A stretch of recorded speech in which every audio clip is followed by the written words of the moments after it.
नमः विष्णुपादाय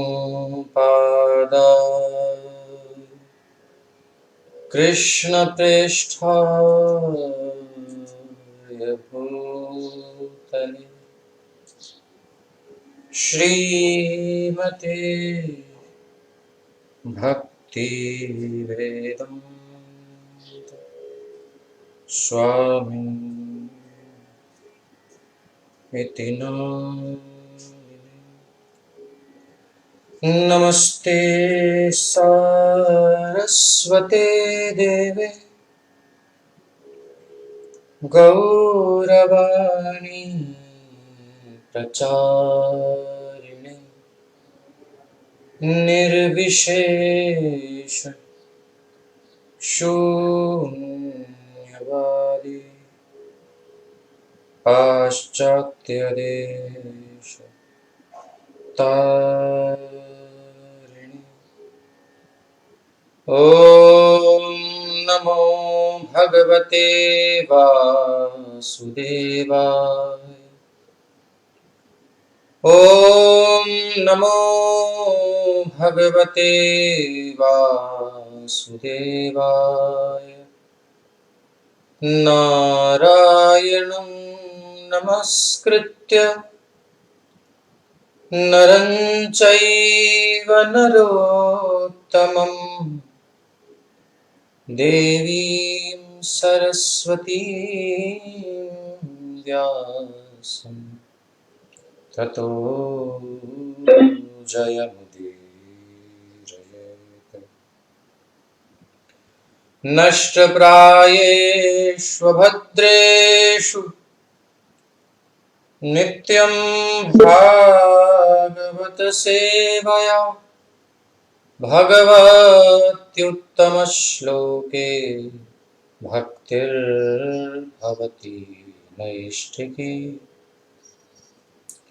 ॐ नमो भगवते नरसिंहाय। नमस्तेजस्तेजसे आविराविर्भव वज्रनख वज्रदंष्ट्र कर्माशयान् रन्धय रन्धय तमोग्रस ग्रस। ॐ स्वाहा अभयमभयमात्मनि भूयिष्ठा। ॐ क्षौं भक्तिविघ्नविनाशक श्री नृसिंह भगवान की जय। भक्त शिरोमणि प्रहलाद महाराज की जय। कल हमने देखा कि किस प्रकार से रहुगण का समागम जड़ भरत जी से हुआ, जो कि तत्वज्ञानी नहीं अनुभवी हैं। केवल उनको ज्ञान नहीं है, आत्म तत्व का अनुभव भी है। पूर्व जन्म का उनको स्मरण है, कैसे मैं मृग बना, कैसे मैं भरत राजा था। जड़ की भांति आचरण कर रहे हैं। रहुगण से भेंट हुई, उस पर कृपा करके पहली बार बोले, वरना बोलते नहीं थे। तो बड़ी प्यारी शिक्षा यहाँ देंगे। आज हम जो सुनेंगे बहुत ही प्यारी है, और इसे आज ही पूरा नहीं करेंगे, हम आराम से लेकर चलेंगे समझते हुए। कल प्रश्न किया था कि ऐसा कैसे हो सकता है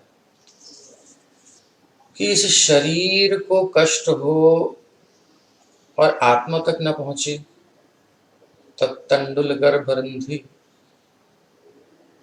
अग्नि के ऊपर पतीला है, बटलोई है, उसके वो अंदर पानी है, पानी के अंदर चावल है, तो वो ताप, अग्नि तो बाहर है लेकिन वो पात्र में लगती है, पात्र से जल में, जल से फिर चावल तक पहुंच जाती है, चावल उबल जाते हैं। तो अंतरतम में जो आत्मा है वहां तक ये बाहर की परिस्थितियों का प्रभाव तो पड़ता होगा, सुख दुख का, हर्ष शोक भय क्रोध लोभ, जो भी कुछ है उसका आत्मा में प्रभाव तो पड़ता होगा। अब जो है डांट लगाएंगे इनको, पंडित बनते हो बहुत और नॉलेज है नहीं कुछ भी, वही हम यहाँ सुनेंगे। तो ऐसा समझ लीजिए हमारी डांट लग रही है, हम बहुत बड़ा विद्वान मानते हैं अपने आप को। इस अध्याय में ब्राह्मण जड़ भरत द्वारा रघुगण को दी गई शिक्षाएं विस्तार से दी गई है। वो राजा से कहते हैं आप अधिक अनुभवी नहीं हैं, तो भी आप विद्वान होने का दिखावा कर रहे हैं महाराज, क्योंकि आप अपने ज्ञान से बहुत ज्यादा गर्वित हैं, बहुत गर्व है आपको। वास्तव में जो व्यक्ति दिव्य पद पर स्थित होता है वह उस सामाजिक व्यवहार की परवाह नहीं करता जिससे आध्यात्मिक प्रगति में बाधा पहुंचती है।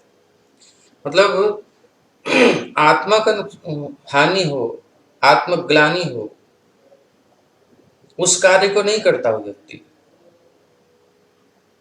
भले ही शरीर संसार के लिए सबको अच्छा लगे, लेकिन अगर आत्मा की उन्नति नहीं हो रही उस कार्य से तो वो कार्य त्याग देता है।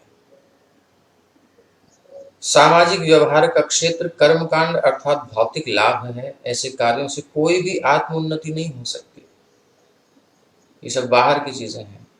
और बंधा हुआ जीव हमेशा ही प्रकृति के गुणों से पराजित होता रहता है। गुण आ आकर के रगड़ते रहते हैं, नष्ट करते रहते हैं इसकी बुद्धि को।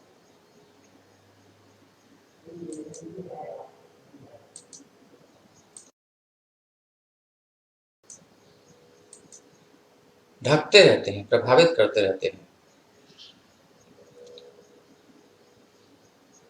जिसके फलस्वरूप से उसका सरोकार भौतिक लाभों, शुभ तथा अशुभ वस्तुओं से ही रहता है।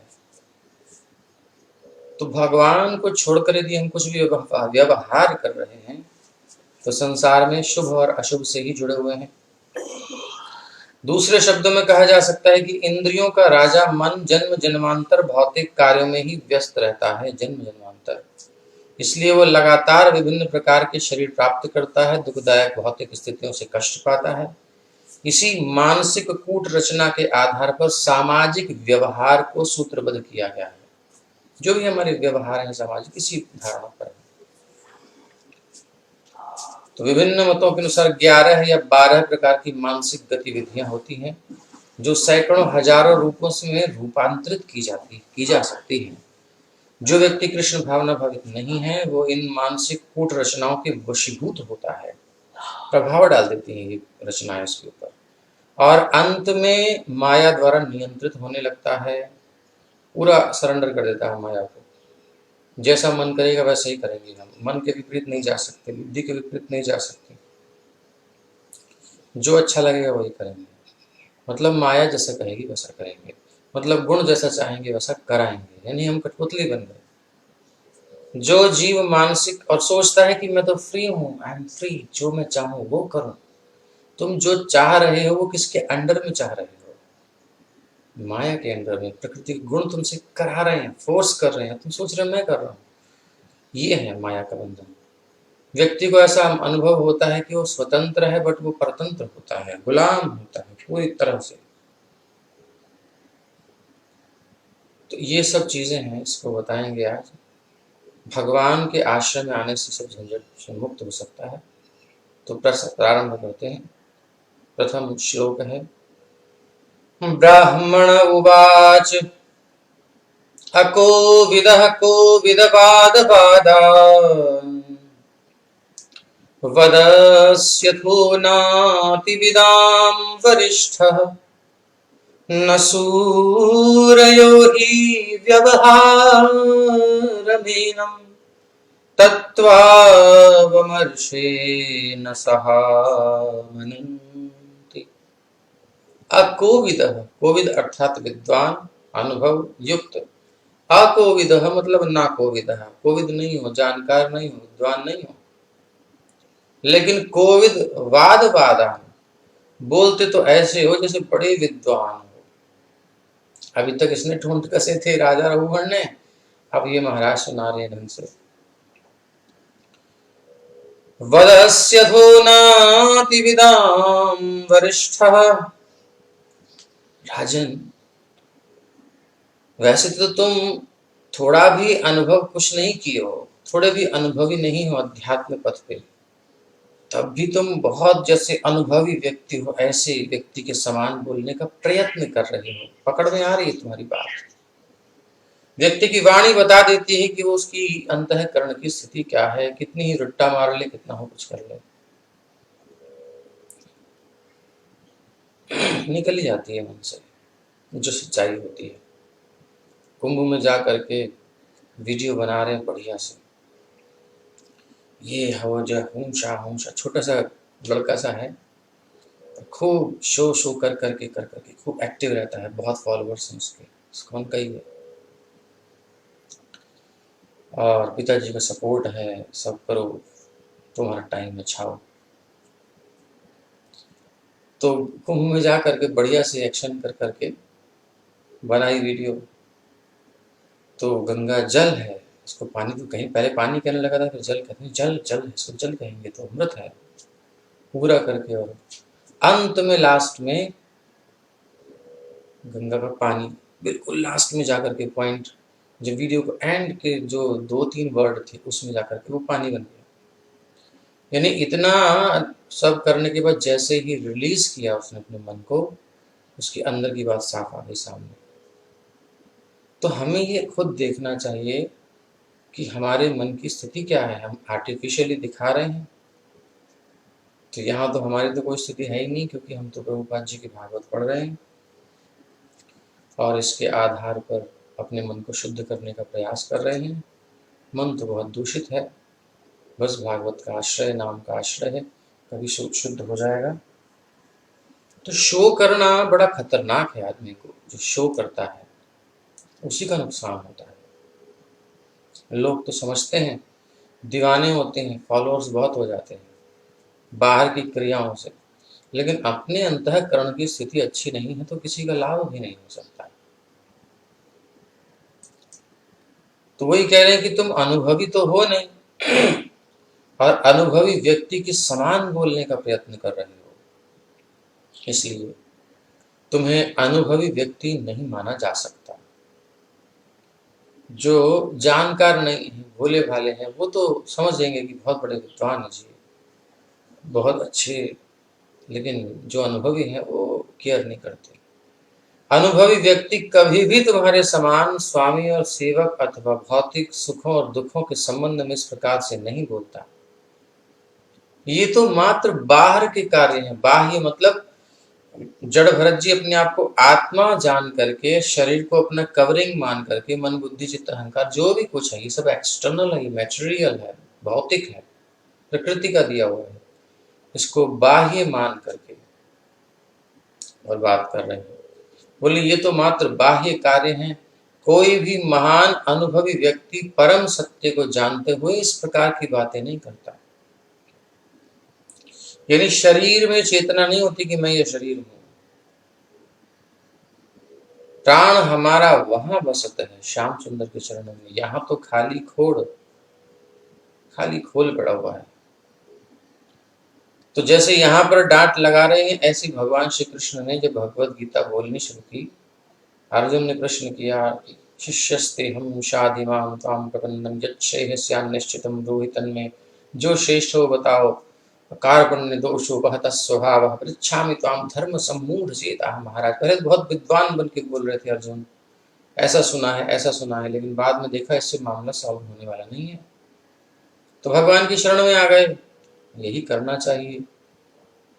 जब तुझसे न सुलझे तेरे उलझे हुए धंधे, जब तुझसे न सुलझे तेरे उलझे हुए धंधे, भगवान के हाथ में तू सौंप दे बंदे, वही तेरी मुश्किलें आसान करेगा, जो तू न कर सका वो तेरे काम करेगा। तो श्याम सुंदर ने बागडोर संभाली और कहते हैं, अशोच्यानन्वशोचस्त्वं प्रज्ञावादांश्च भाषसे। पंडित जैसे बड़े विद्वान जैसे वचन बोलता है और फिर भी काम क्या कर रहा है, उनके लिए शोक कर रहा है जो कभी शोक करने योग्य नहीं है। विद्वान जो होते हैं, पंडित जन जो होते हैं, वो गतासूंश नानु शोचंति पंडिता, जो चले गए हैं, जो नहीं गए हैं, किसी के लिए शोक नहीं करते। नो टेंशन, नो वरी, जपो हरि हरि। इसी प्रकार सामान्य रूप से 99.9% लोग अत्यंत अनुभवी परामर्शदाताओं की भांति बातें करने का प्रयत्न करते हैं। भारत में देख लो, एक रिक्शे वाले को भी, एक काम करने वाली नौकरानी भी है, उससे कुछ उपदेश लेना चाहोगे ना, सुनना, रजनी सुन, संजना सुन, जो भी नाम होते हैं, ये ऐसे ऐसे, हाँ भाई जी, ये ना ऐसे होना चाहिए, हमने ये सुना है, पता है, ऐसा है वैसा है, तो शुरू कर देंगे बोलना। भारत में विद्वानों की कमी नहीं है, लेकिन वास्तव में आत्मज्ञान से शून्य होते हैं, बातें कर सकते हैं, कोई भी बोलने को तैयार है, लेकिन उसका रियलाइजेशन अंडा शून्य। इसलिए बच्चों के समान ऊट पटांग बोलने लगते हैं, ऊट पटांग बोलते हैं। फलस्वरूप उनके वचनों को महत्ता नहीं प्रदान की जा सकती। अब कोई कहीं से भी बोलने लगे, कुछ भी बोलने लगे, तो क्या हम उसको इम्पोर्टेंस देंगे? नहीं देंगे। यदि मनुष्य को शिक्षा ग्रहण करनी है तो श्री कृष्ण से, अर्थात भगवद गीता और भागवत से, या उनके भक्त से शिक्षा ग्रहण करनी चाहिए, जैसे कि हम कर रहे हैं श्री प्रभुपाद जी से। यदि कोई इस अनुभव अर्थात आत्मज्ञान के आधार पर बोलता है, अब अगर हम भागवत के आधार पर, गीता के आधार पर बोलें, प्रभुपाद जी ने जो संदेश दिया है उसको हमने अच्छे से गाढ़ा कर करके, मतलब घोंट घोंट करके पिया है, चिंतन किया है, मनन किया है, कुछ साधना करी है, कुछ अनुभव हुआ है, तो जो बोलते हैं तो वो शब्द मूल्यवान होते हैं। शब्दों के पीछे एक बल होता है, फोर्स होता है। एक व्यक्ति बोलता रहता है, उसका कोई असर नहीं पड़ता, दूसरे व्यक्ति ने एक बार कहा, उसने मान लिया, क्या चक्कर है? चक्कर ये है कि शब्दों के पीछे अनुभूति का बल है। शब्दों के पीछे अनुभूति का बल है, तब वो शब्द प्रभावी होते हैं।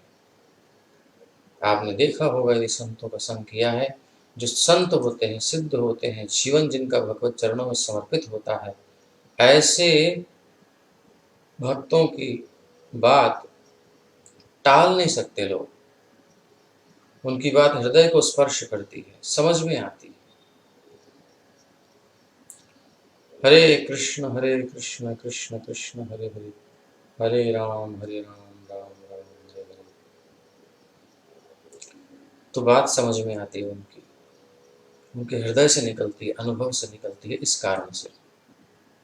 इसलिए उनके शब्द मूल्यवान होते हैं। इस समय संपूर्ण जगत, सारा विश्व मूर्खों से भरा हुआ है। भगवत गीता में ऐसे व्यक्तियों को मूढ़ कहा गया है। मूढ़ा नानुपश्यन्ति, मूढ़ लोग नहीं देखते वास्तव में क्या है।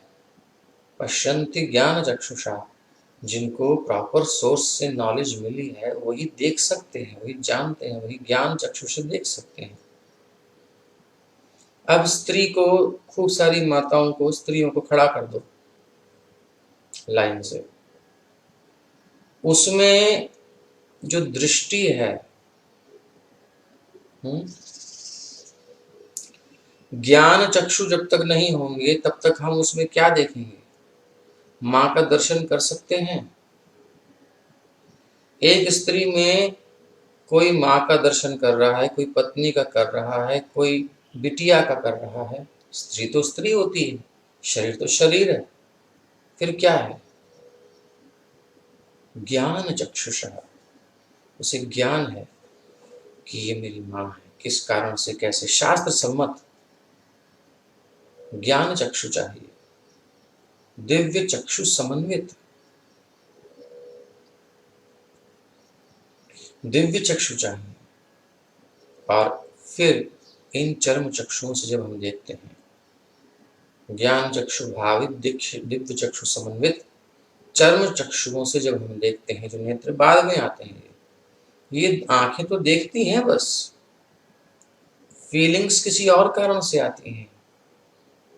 उसी छाती से अपनी बिटिया को लगाते हैं तो अलग फीलिंग्स होती हैं, उसी सीने से अपनी पत्नी को लगाते हैं तो अलग फीलिंग होती है, उसी सीने से अपनी माँ को गले लगाते हैं तो अलग फीलिंग होती है। क्या है इसके पीछे?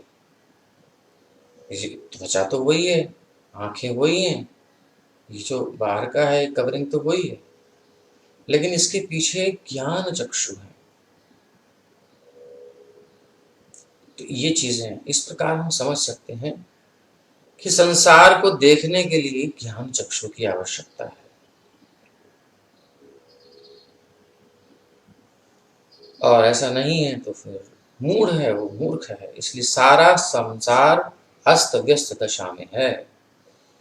स्त्री में मातृ दिशा दृष्टि हो नहीं पाती है, केवल भोग दृष्टि बना के रख दी है। सब तरफ यही वातावरण बना दिया है, सम्मान ही खत्म कर दिया है। और हद तो तब होती है जब कुछ स्त्रियां, उनको माता कहना चाहिए, लेकिन उनको वही अच्छा भी लगता है जब उनको एक प्रोडक्ट बनाया जाता है मार्केट का। कुछ है ऐसी, उनके चक्कर में सबको भोगना पड़ता है।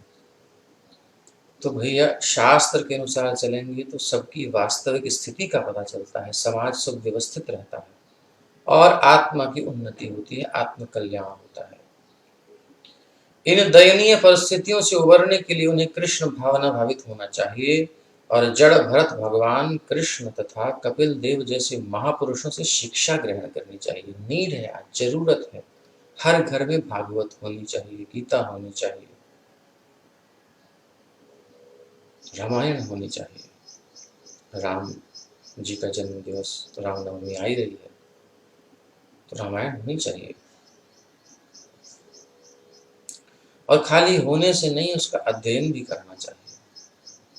जीवन की समस्याओं का समाधान हमारे ग्रंथों में है। किसी कंसल्टेंट के पास जाओगे, उसकी भारी फीस देनी पड़ेगी, आपके मैटर सॉल्व करेगा। लेकिन अगर आपने रामायण पढ़ी होगी, भागवत पढ़ी होगी, गीता पढ़ी होगी, तो प्रॉब्लम ही नहीं आएंगी, आएंगी तो बड़ी जल्दी हैंडल हो जाएंगी। कोई फीस भी नहीं देनी आपको।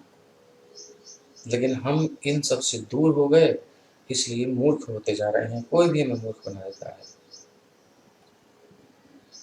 तो महापुरुषों की शरण ग्रहण करनी चाहिए, शिक्षा ग्रहण करनी चाहिए। अब भागवत में सबकी शिक्षा है। भौतिक जीवन की समस्याओं को हल करने का यही एकमात्र उपाय है। उन्हें हम भौतिक बुद्धि से हल नहीं कर सकते, फ्रस्ट्रेट हो जाएंगे। तो क्लियर है मतलब कहने का कि तुम विद्वान हो नहीं, अनुभवी हो नहीं, और बातें बड़ी बड़ी कर रहे हो, कोई वैल्यू नहीं तुम्हारी इन बातों की। तथैव राजन्नुरुगार्हमेध वितान् विद्योरुगजृम्भितेषु न वेदवादेषु हि तत्त्ववादः प्रायेण शुद्धोऽनुचकास्ति साधु। हे राजन, स्वामी तथा सेवक, राजा तथा प्रजा, ये जो द्वैत है ना इत्यादि के प्रसंग में तो भौतिक विषय हैं, ये सब भौतिक विषय हैं जो भेद है। वेदों में प्रतिपादित भौतिक विषयों में रुचि रखने वाले व्यक्ति यज्ञों को करके तथा भौतिक विषयों के प्रति श्रद्धालु बने रहने पर तुले रहते हैं। अर्थात वो आत्म तत्व की जिज्ञासा नहीं करते, वो शरीर की, मन की, इंद्रियों की संतुष्टि में ही डूबे रहते हैं। बोले इनको सेटिस्फेक्शन कैसे मिलेगा?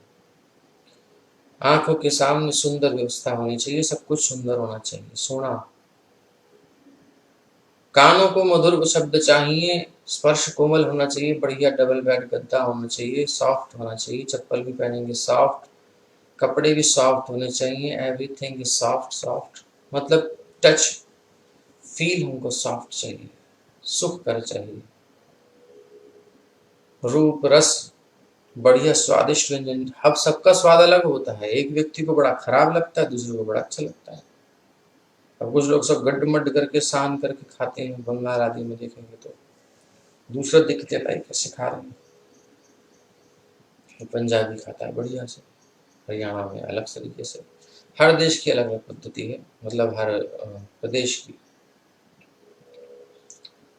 कहीं कुछ कहीं कुछ, तो अपने अपने हिसाब से सब खाते हैं। रस की सबकी इच्छा होती है, गंध स्मेल सबको अलग अलग पसंद होती है, किसी की कोई फेवरेट है, किसी की कोई फेवरेट है। तो ऐसे लोग जो इसी पर तुले रहते हैं, एंजॉयमेंट में तुले रहते हैं, उनको एक्सटर्नल वर्ल्ड में, बाह्य जगत में भ्रमण करने को खूब मिलता है, यानी भौतिक चेतना उनकी रहती है। उन्हें कृष्ण का अनुभव नहीं हो सकता। ऐसे लोगों को कभी भी आत्म तत्व सेल्फ रियलाइजेशन हो ही नहीं सकती।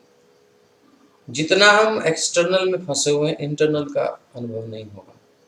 ये नपी तुली बात है, इसमें कोई भी ऑब्जेक्शन करने का कोई बात ही नहीं है, क्लियर कट है। आप या तो घर के बाहर रहते हो या फिर घर के अंदर रहते हो। ऐसे तो नहीं है कि आप घर के बाहर हो तो अंदर भी हो, अंदर हो तो बाहर भी हो, नहीं। तो ये समझने की बात है। अगर हम आत्म तत्व की जिज्ञासा नहीं करते तो हम शरीर की इंद्रियों की संतुष्टि के लिए जी रहे हैं। उनको आत्म तत्व की जिज्ञासा का अवसर ही नहीं मिलता, रुचि ही नहीं जागती भोगों के कारण। तो इस श्लोक में दो शब्द महत्वपूर्ण है, वेदवाद और तत्ववाद। इन पर थोड़ा चर्चा करेंगे। न वेदवादेषु हि तत्ववादः, तीसरी लाइन में देखिए दूसरे श्लोक की, न वेदवादेषु न हि तत्ववादः। भगवद गीता के अनुसार दूसरे अध्याय के 42वें और 43वें श्लोक के अनुसार जो लोग वेदों में ही आसक्त हैं, बहुत ध्यान से सुनिए, आज का विषय थोड़ा गंभीर है और सारी ग्रंथियों को खोलने वाला है, सारे डाउट्स क्लियर करने वाला है। ये जो विषय चल रहा है इसमें बड़े बड़े लोग उलझते रहते हैं, बहुत सारे प्रश्न भी हमसे करते हैं। तो आज इस टॉपिक को अच्छे से समझ लीजिए कि क्या हो क्या रहा है संसार में, चल क्या रहा है, कौन भोगता है, मन है, शरीर है, आत्मा है, क्या चक्कर क्या है, ये सुख दुख कहाँ जा रहे हैं, कौन कौन कौन फील कर रहा है, मैं हूँ कौन जब मुझे यही नहीं पता। बहुत सारे तो जो लोग वेदों में ही आ सकते हैं और वेदों या वेदांत सूत्र का उद्देश्य नहीं समझते, लगे हुए हैं लेकिन इसका पर्पस क्या है, उद्देश्य क्या है, वो पता नहीं है। रट्टा मारे जा रहे हैं, वेद का उच्चारण हो रहा है, खूब कर्म कांड हो रहा है, पूजा पद्धति चल रही है, ठीक है, अच्छी बात है, होनी चाहिए, बट वहीं तक रुक करके काम नहीं बनेगा, उसकी डेप्थ में जाना चाहिए। आखिर उद्देश्य क्या है। वेद जो है परोक्ष होते हैं, परोक्ष, अपरोक्ष नहीं बोलते, अर्थात वेद डायरेक्ट नहीं बोलते। वेदों की भाषा है इनडायरेक्ट वाली, नेति नेति कहे वेद बखान है। भगवान का ही वर्णन कर रहे हैं, ईश्वर का ही वर्णन कर रहे हैं, उस रस का ही वर्णन कर रहे हैं, लेकिन ना इति करके। जैसे पुराने समय की बात है, गांव में एक कन्या का विवाह हुआ था, उसका पति आया, एक सखी जो है वो उस समय विवाह के समय थी नहीं, वो बहुत समय बाद घूम करके आई और आ करके उसी समय उससे मिली, कहती है अरे तेरा विवाह हो गया, मुझे पता ही नहीं चला, नेक बता तो सही तेरे पति कौन है। अब वो पति देव आए थे उसके घर में, अपने ससुराल में, अपने फ्रेंड्स के साथ, दोस्तों के साथ। तो सारे दोस्त अगल बगल बैठे थे, पूरी लाइन थी, जमात थी। तो अब खिड़की के रंध्र से एक झिर्री में से देख रही है वो अपने पति को, और सखी भी देख रही है, पूछती क्यों रही, वो है क्या। पहले नाम तो लेते नहीं थे ना, और थोड़ी लज्जा भी होती थी, थोड़ा संकोच होता था, तो एक रस होता था। आजकल तो सीधा ओपन है सब, तो थोड़ा सा ढक करके रहते हैं तो उसमें एक रस बनता है, अब खोल दोगे तो खत्म बात। क्या है वो अलग अलग समय होता है, तो उस समय की बात है। तो ये जो उसने जो है गले में पटका डाल रखा है, ये है क्या, लाल रंग का। बोले ना। अच्छा अच्छा, वो जो गले में सोने की चेन डाल रखी है वो है क्या। बोले ना। ऐसे करते करते ये है क्या ना, ये है क्या ना, ये है क्या ना। अर्थात वो ये कह रही कि ना इति ये नहीं है, ये नहीं है। किसका वर्णन करने के लिए बात चल रही है, अपने पति का वर्णन करने के लिए, अपने प्रेमी का, प्रियतम का वर्णन करने के लिए।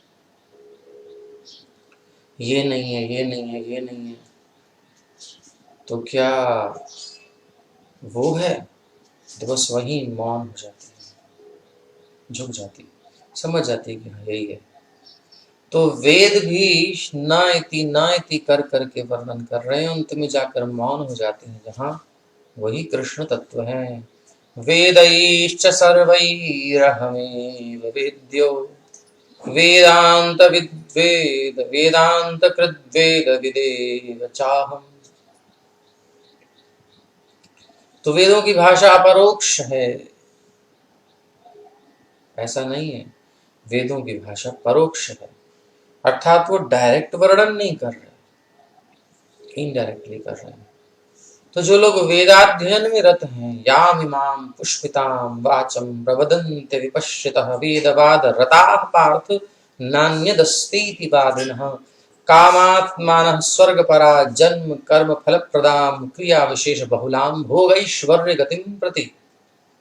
खूब भोग ऐश्वर्य के प्रति उनकी लोलुपता होती है, स्वर्ग कामों, तुष्टि कामों, ये सब कामनाएं जिनकी होती हैं, वो कामनाओं की पूर्ति के लिए, क्योंकि उनकी बुद्धि अल्प होती है, इसलिए मनुष्य वेद के इन आलंकारिक वचनों में बहुत आसक्त रहते हैं। अरे ऐसा अनुष्ठान करेंगे तो ये मिलेगा, वो होगा, स्वर्ग मिलेगा, ऊंचा कुल मिलेगा, सत्ता मिलेगी, भोग मिलेंगे, नाना प्रकार के सकाम कर्मों की संस्तुति की गई है वेद में, लेकिन उद्देश्य क्या है वो नहीं जानते। किस लिए वर्णन किया गया है, किन लोगों के लिए किया गया है, ज्ञान कांड, उपासना कांड, कर्म कांड, सबकी क्या स्थिति है। सबसे ज्यादा मंत्र कर्म कांड के हैं 80,000, और उसी में लोग उलझ जाते हैं, बोलते हैं यही इंपॉर्टेंट भाग है, सबसे ज्यादा यही, जबकि वही सबसे कम इंपॉर्टेंट है, उससे निकलना पड़ता है। भोग और ऐश्वर्य की अभिलाषा के कारण ही वो ऐसा करते हैं कि इससे श्रेष्ठ और कुछ नहीं है, क्योंकि भोग ऐश्वर्य गतिम प्रति उनमें रुचि है, उनकी रुचि है उनमें, इसलिए ऐसी बात करते हैं। वास्तव में वेद का उद्देश्य ये नहीं है। वेदवाद अनुयायी सामान्य रूप से कर्म कांड के प्रति रुचि रखते हैं, इससे उन्हें स्वर्ग की प्राप्ति होती है। चातुर्मास्य पद्धति का प्रारंभ करते हैं। अक्षय्यम हवै चातुर्मास्य याजिनः सुकृतम भवति। कहते हैं कि जो चातुर्मास्य यज्ञ करता है वो पवित्र हो जाता है, पवित्र होने पर वो स्वर्ग को जा सकता है। ऊर्ध्वं गच्छन्ति सत्त्वस्थाः। वेदों की कुछ अनुयायी कर्मकांड का पालन करते हैं जिससे वो जीवन के ऊंचे स्तर को प्राप्त हों, किंतु अन्यों का तर्क है कि वेदों का उद्देश्य ये नहीं है। तद यथैवेह कर्मजितः लोकः क्षीयते एवं एवं उत्तर पुण्यजितः लोकः क्षीयते। इस संसार में ऊंचा कुल, उच्च शिक्षा, रूप अथवा धन के कारण कोई भी पुरुष उच्च बन सकता है। ये पूर्व जन्म में किए गए पुण्यों के उपहार हैं, किंतु जब पुण्य कर्मों का भंडार समाप्त हो जाता है तब तब ये भी समाप्त हो जाते हैं। भैया आपके सिलेंडर में गैस खत्म हो गई तो आग भी खत्म हो जाएगी, नहीं जलेगी वो, टुक टुक टुक टुक लाइटर करते रहो। तो सुख मिल रहा है तो आपने पुण्य किए हैं, उसे सुख मिलेगा, पाप किए दुख मिलेगा। वो सिलेंडर की गैस है, वो खत्म हो जाएगा तो नहीं मिलेगा। इसलिए इनकी बुद्धि होती है, बोले अगले जन्म में पुण्य कर्म कर करके खूब सुख भोगेंगे, इसलिए अभी पुण्य कर्म करो, पिछले अभी भोग रहे हैं। यदि हम पुण्य कर्मों में आसक्त रहें तो अगले जीवन में हमें ये सारी सुविधाएं मिल सकती हैं और हम स्वर्ग के लोक में जन्म ले सकते हैं। लेकिन इतनी बुद्धि काम नहीं करती कि इन सब का अंत होना है। क्षीणे पुण्य मर्त्य लोकम विशंति, बैक टू पेवेलियन। भगवान के धाम तो गए नहीं, स्वर्ग आदि को सुख संसार के जो भी हम प्राप्त करते हैं, स्वर्ग की जाने की तो सामर्थ्य अब हमारी नहीं है, बट संसार में भी जो ऐश्वर्य, जो परिस्थिति स्थिति व्यवस्था हम बनाते हैं, जिसको अच्छा मानते हैं, बेस्ट मानते हैं, वहां से पतन होता है, टेम्परेरी है सब। वैदिक आदेशों के अनुसार वेदों का मुख्य उद्देश्य पुण्य कर्म करना नहीं है, कर्मकांड नहीं है। वेदों का मुख्य उद्देश्य तो भगवत गीता में विवेचित है। क्या है उसमें? जैसे बहुत सारे मित्रों में से एक पति देव अपने प्रियतम को वो कन्या बता देती है ना इति करके, ऐसे ही वेद का एकमात्र उद्देश्य है परम प्रियतम सबके जीवन सबकी जान भगवान श्री कृष्ण। वेदैश्च सर्वैर अहम एव वेद्यो। वेद्य समस्त वेदों में, समस्त मंत्रों में जो सार तत्व है वो किस लिए है, क्या जानना चाहते हैं, क्या बताना चाहते हैं, न इति कह करके कहते हैं कि मुझे ही बताना चाहते हैं। मेरे पास आकर वेद मौन हो जाते हैं। वेदों का मुख्य उद्देश्य भगवान श्री कृष्ण को जानना है। जो वेदवादी हैं वो वस्तुतः परम ज्ञानी नहीं है। वेदवादी मतलब केवल पाठ आदि में, कर्मकांड आदि में, स्वर्ग आदि सुख भोग आदि में लगे हुए हैं। यही सोचते हैं कि संसार का सुख भोगना ही वेदों का फल है। ऐसे व्यक्ति को वेदवादी कहते हैं। तो वो वस्तुतः परम ज्ञानी नहीं है और ज्ञान कांड ब्रह्मवादी के अनुयायी भी पूर्ण नहीं है। कर्मकांडी ज्ञान कांडी, कर्मकांड ज्ञान कांड केवल अभिषेक भांड। लेकिन जब कोई उपासना कांड, उपासना के धरातल पर पहुंचकर भगवान की उपासना अंगीकार कर लेता है, अब वहां इंद्र के नाम से भगवान का नाम है, अग्नि के नाम मतलब भगवान का ही नाम है, क्योंकि ये अंग है भगवान के, ये भगवान का ही वर्णन किया जा रहा है। लेकिन अल्पज्ञ व्यक्ति देवोपासना में लग जाते हैं, पृथकवाद मानते हैं कि 33 कोटि देवी देवता हैं, ये सब अपने स्वतंत्र भगवत्ता है, भगवान का ही स्वरूप है। सबको भगवान मानते अलग उनके हिसाब से। तो फिर लड़ाइयाँ होती हैं, बोले शिव जी सबसे बड़े, दुर्गा जी सबसे बड़ी, गणपति सबसे बड़े, यही भगवान है, हमारे तो यही भगवान है, जिसको मानो सो भगवान है। दुनिया भर की बातें चलती हैं, मगर वेद ऐसा कुछ नहीं कहते। वेद तो एकमात्र श्री कृष्ण को इंगित करते हैं। भगवान स्वयं बता रहे हैं गीता में, वेदैश्च सर्वैर अहम एव वेद्यो। वेदों का उद्देश्य एकमात्र मुझे जानना है और मुझ में यानी श्री कृष्ण में समस्त समाहित है। जिसने श्री कृष्ण को जान लिया उसने सारे वेदों को जान लिया। सब तपस्या कर ली, श्री कृष्ण का नाम जिसके मुख में आ गया। अहो वदश्व बचतो गरीयान यज्जिह्वाग्रे वर्तते नाम तुभ्यम ते पुस्ते जुह्वो सस्नुरार्या ब्रह्मानुचूर्णाम गृह्णन्ति एते। ऐसी महाराज महिमा है। लेकिन जब कोई उपासना के धरातल पर पहुंचता है तब वो पूर्ण होता है। आराधना नाम सर्वेशाम विष्णुराराधनम परम। सब आराधनाओं में भगवान विष्णु की आराधना परम है। वेदों में विभिन्न देवताओं की उपासना और यज्ञों के अनुष्ठान का उल्लेख तो है, लेकिन ऐसी उपासना निम्न कोटि की है, क्योंकि उपासकों को पता ही नहीं है कि लक्ष्य क्या है, ये किस लिए कर रहे हैं। उन्होंने इमेजिनेशन कर लिया है, गलत फहमी में पड़ गए हैं। नते विदुः विज्ञाने, विद अर्थात जानना धातु का है, विज्ञाने। तो ना ते विदुः, ते ना विदुः, वो नहीं जानते क्या, स्वार्थ गतिं हि विष्णु। स्वार्थ यानी अपना स्व का अर्थ, उद्देश्य, लक्ष्य, एम, ये मेरी जान समझ लो कौन है, मेरा प्यार कौन है, प्रियतम कौन है। रस की दृष्टि से, तत्व की दृष्टि से जैसे समझना है समझिए। नते विदुः स्वार्थ गतिम हि विष्णु। स्वार्थ की गति असली तो विष्णु के चरणों को पकड़ लेना है, भगवान की चरणों को पकड़ लेना है, बस। समस्त वेद पुराण उपनिषदों का सार है। जब कोई विष्णु आराधना अथवा भक्ति योग के धरातल पर आता है तो उसे सिद्धि प्राप्त होती है। नहीं तो जैसा कि भगवत गीता में कहा गया है, वो तत्ववादी न होकर वेदवादी होता है। हम दो शब्दों को लेकर के चले थे, आपको याद है ना, एक तत्ववादी और एक वेदवादी। दूसरे श्लोक की तीसरी लाइन, न वेदवादेषु हि तत्ववादः। तो वेदवाद और तत्ववाद।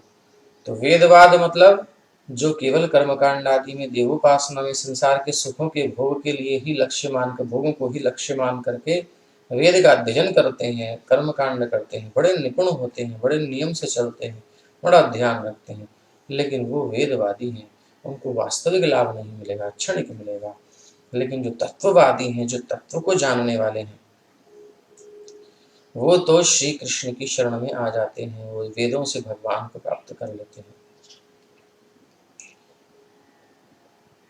तत्ववादी नहीं है वेदवादी, वेदों का अंधा अनुयायी, वेदवादी तब तक भौतिक कलमश से शुद्ध नहीं हो पाता जब तक वो तत्ववादी नहीं बन जाता। अर्थात तत्व वदन्ति तत्व विदस्तत्वम, तत्व वो तत्व को वदन्ति कहते हैं, उच्चारण करते हैं, बोलते हैं, समझाते हैं।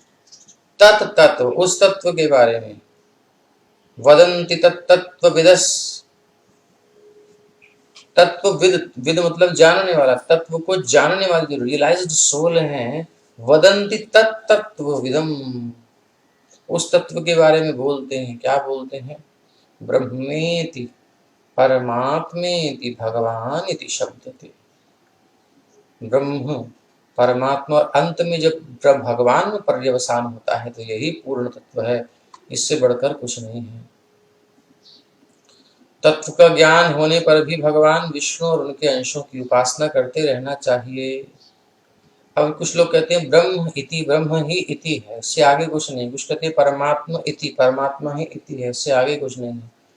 लेकिन भैया पहले ब्रह्मानुभूति होगी, ब्रह्म भूतेषु मद भक्तिम लभते पराम, तब वो भगवान की भक्ति में आएगा। तो ब्रह्म भगवान का प्रकाश स्वरूप है। जैसे किसी व्यक्ति से मिलने जाएं तो हम उसके मिलने से पहले उसकी महिमा सुनते हैं, उसका कुछ ज्ञान लेते हैं, नॉलेज होती है, ये समझ लो ब्रह्म ज्ञान हो गया। फिर उसके बाद हम उसके घर तक पहुंचते हैं। इसका मतलब हम घर पहुंचने से थोड़ा दूर से देखते हैं, अभी रिलेशन नहीं बना है, अभी दूर से देख रहे हैं, एक नया पर्सन कोई है, एक स्ट्रेंजर की तरह देखते हैं, अजनबी की तरह, क्योंकि सुना ही है, अभी तो मिलन चलन तो हुआ नहीं है। ये परमात्मा की अनुभूति है। और जब हम उससे क्लोज हो जाते हैं, उसके बेडरूम तक घुस जाते हैं, जाकर के महाराज फ्रेंडशिप हो जाती है, अब बढ़िया से साथ रह रहे हैं, कोई भेद नहीं रह गया, तो ये है भगवान। उसी की अनुभूति के 3 स्तर हैं तत्व की, भगवान की। ब्रह्म इति भगवान इति परमात्मा इति भगवान इति शब्दते। तत्व का ज्ञान होने पर भी भगवान विष्णु और उनके अंशों की उपासना करते रहना चाहिए। बहुत इंपॉर्टेंट बात, तत्व का ज्ञान भी हो जाए तो भी भगवान की उपासना और उनके अंशों की उपासना करते रहना चाहिए।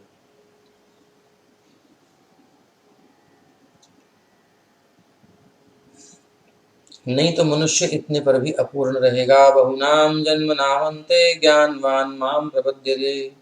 अनेक जन्मों के पश्चात वास्तविक ज्ञानी कृष्ण की शरण में जाता है। निष्कर्ष ये निकला कि अल्पज्ञानी मनुष्य भगवान या ब्रह्म या परमात्मा को नहीं समझ सकता, लेकिन वेदों का अध्ययन कर लेने के बाद और परम सत्य श्री कृष्ण का, श्री भगवान का ज्ञान कर लेने के बाद मनुष्य पूर्ण ज्ञान के पद पर माना जाता है। अर्थात ब्रह्म परमात्मा भगवान सबको अच्छे से समझ ले, तब उसको पूर्ण ज्ञानी माना जाएगा, नहीं तो अर्धज्ञानी या अल्पज्ञानी या फिर अज्ञानी कह सकते हैं। तो ऐसी ही कुछ बात है। आइए आगे चले।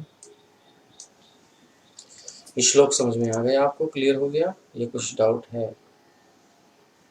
You can ask.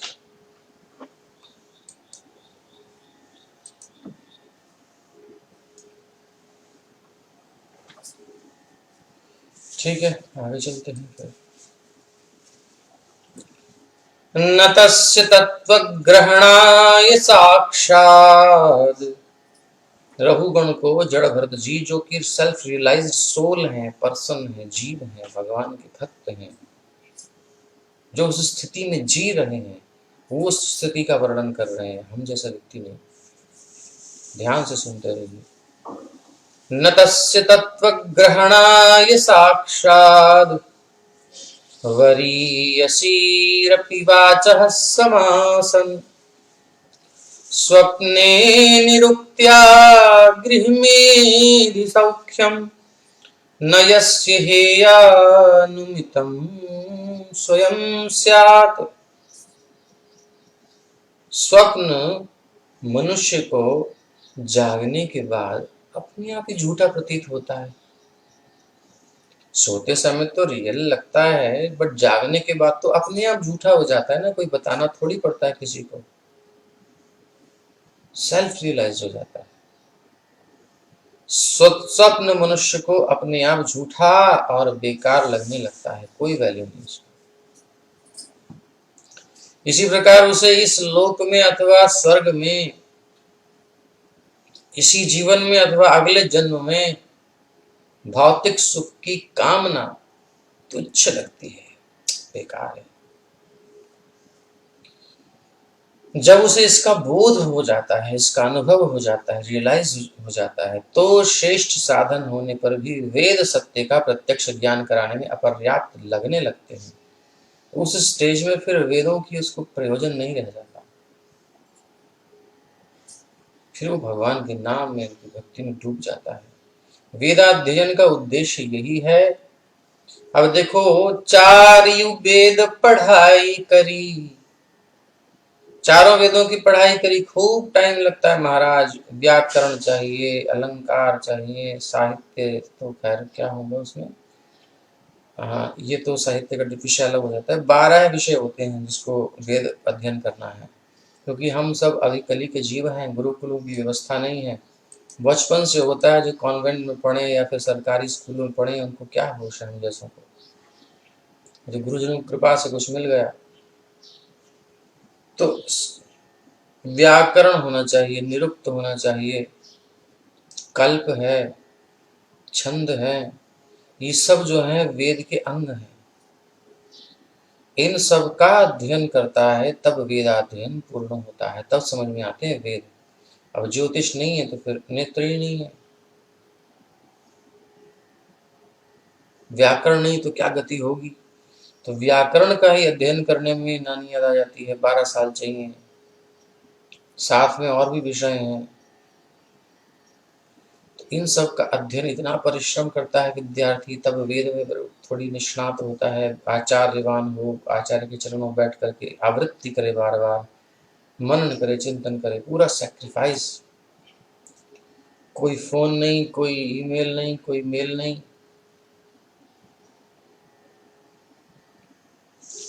एक परिहास की बात नहीं, अभी नहीं करना, छोड़िए, विषय अलग हो जाएगा।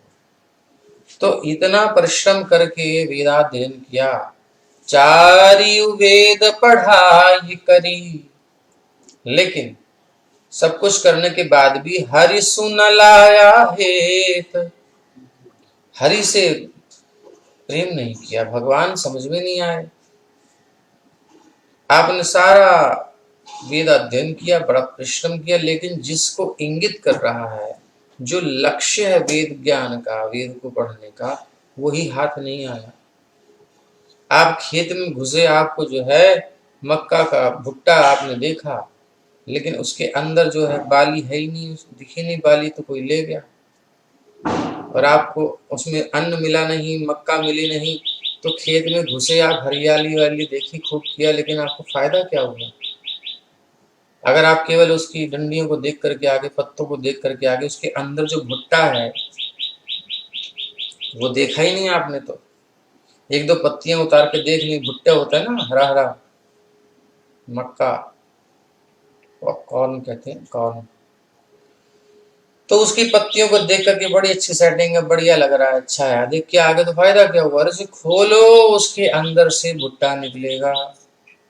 तो वेदाध्ययन के पश्चात वेद सर्वैर अहम एव वेद्यो, मैं ही जानने योग्य तत्व हूं, ऐसा भगवान श्री कृष्ण कह रहे हैं। जब मैं ही जानने योग्य हूं और वही हमने नहीं जाना।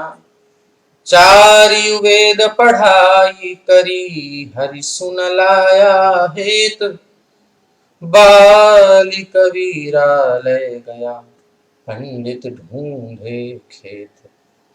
तो फिर वो विप्र बेचारे जो केवल वेदाध्ययन में लगे हुए हैं, कोरे कर्म कांड में लग करके अपना परिश्रम कर रहे हैं, लेकिन भगवान से प्रेम नहीं हो पाया, भगवान की जानकारी नहीं हो पाई।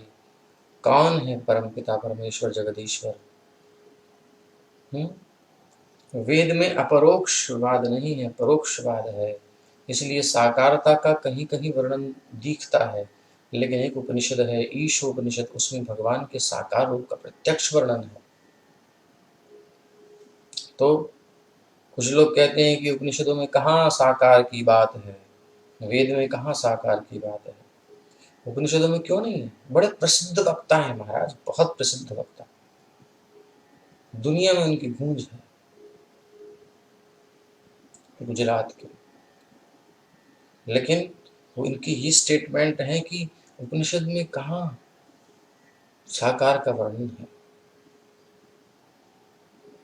तो आप ईशोपनिषद पढ़ लो ना, पढ़े नहीं उपनिषद तो क्या करेंगे। तो भगवान का ही वर्णन कर रहे हैं वेद, किंतु परोक्ष रीति से, अपरोक्ष नहीं है। तो जब वो परोक्ष तत्व जब पता चल जाता है, अपरोक्ष हो जाता है, सहज गम्य हो जाता है, तब जब आपको मक्के की दाने मिल गए तो आपको मक्के के पत्तों से क्या प्रयोजन रहेगा।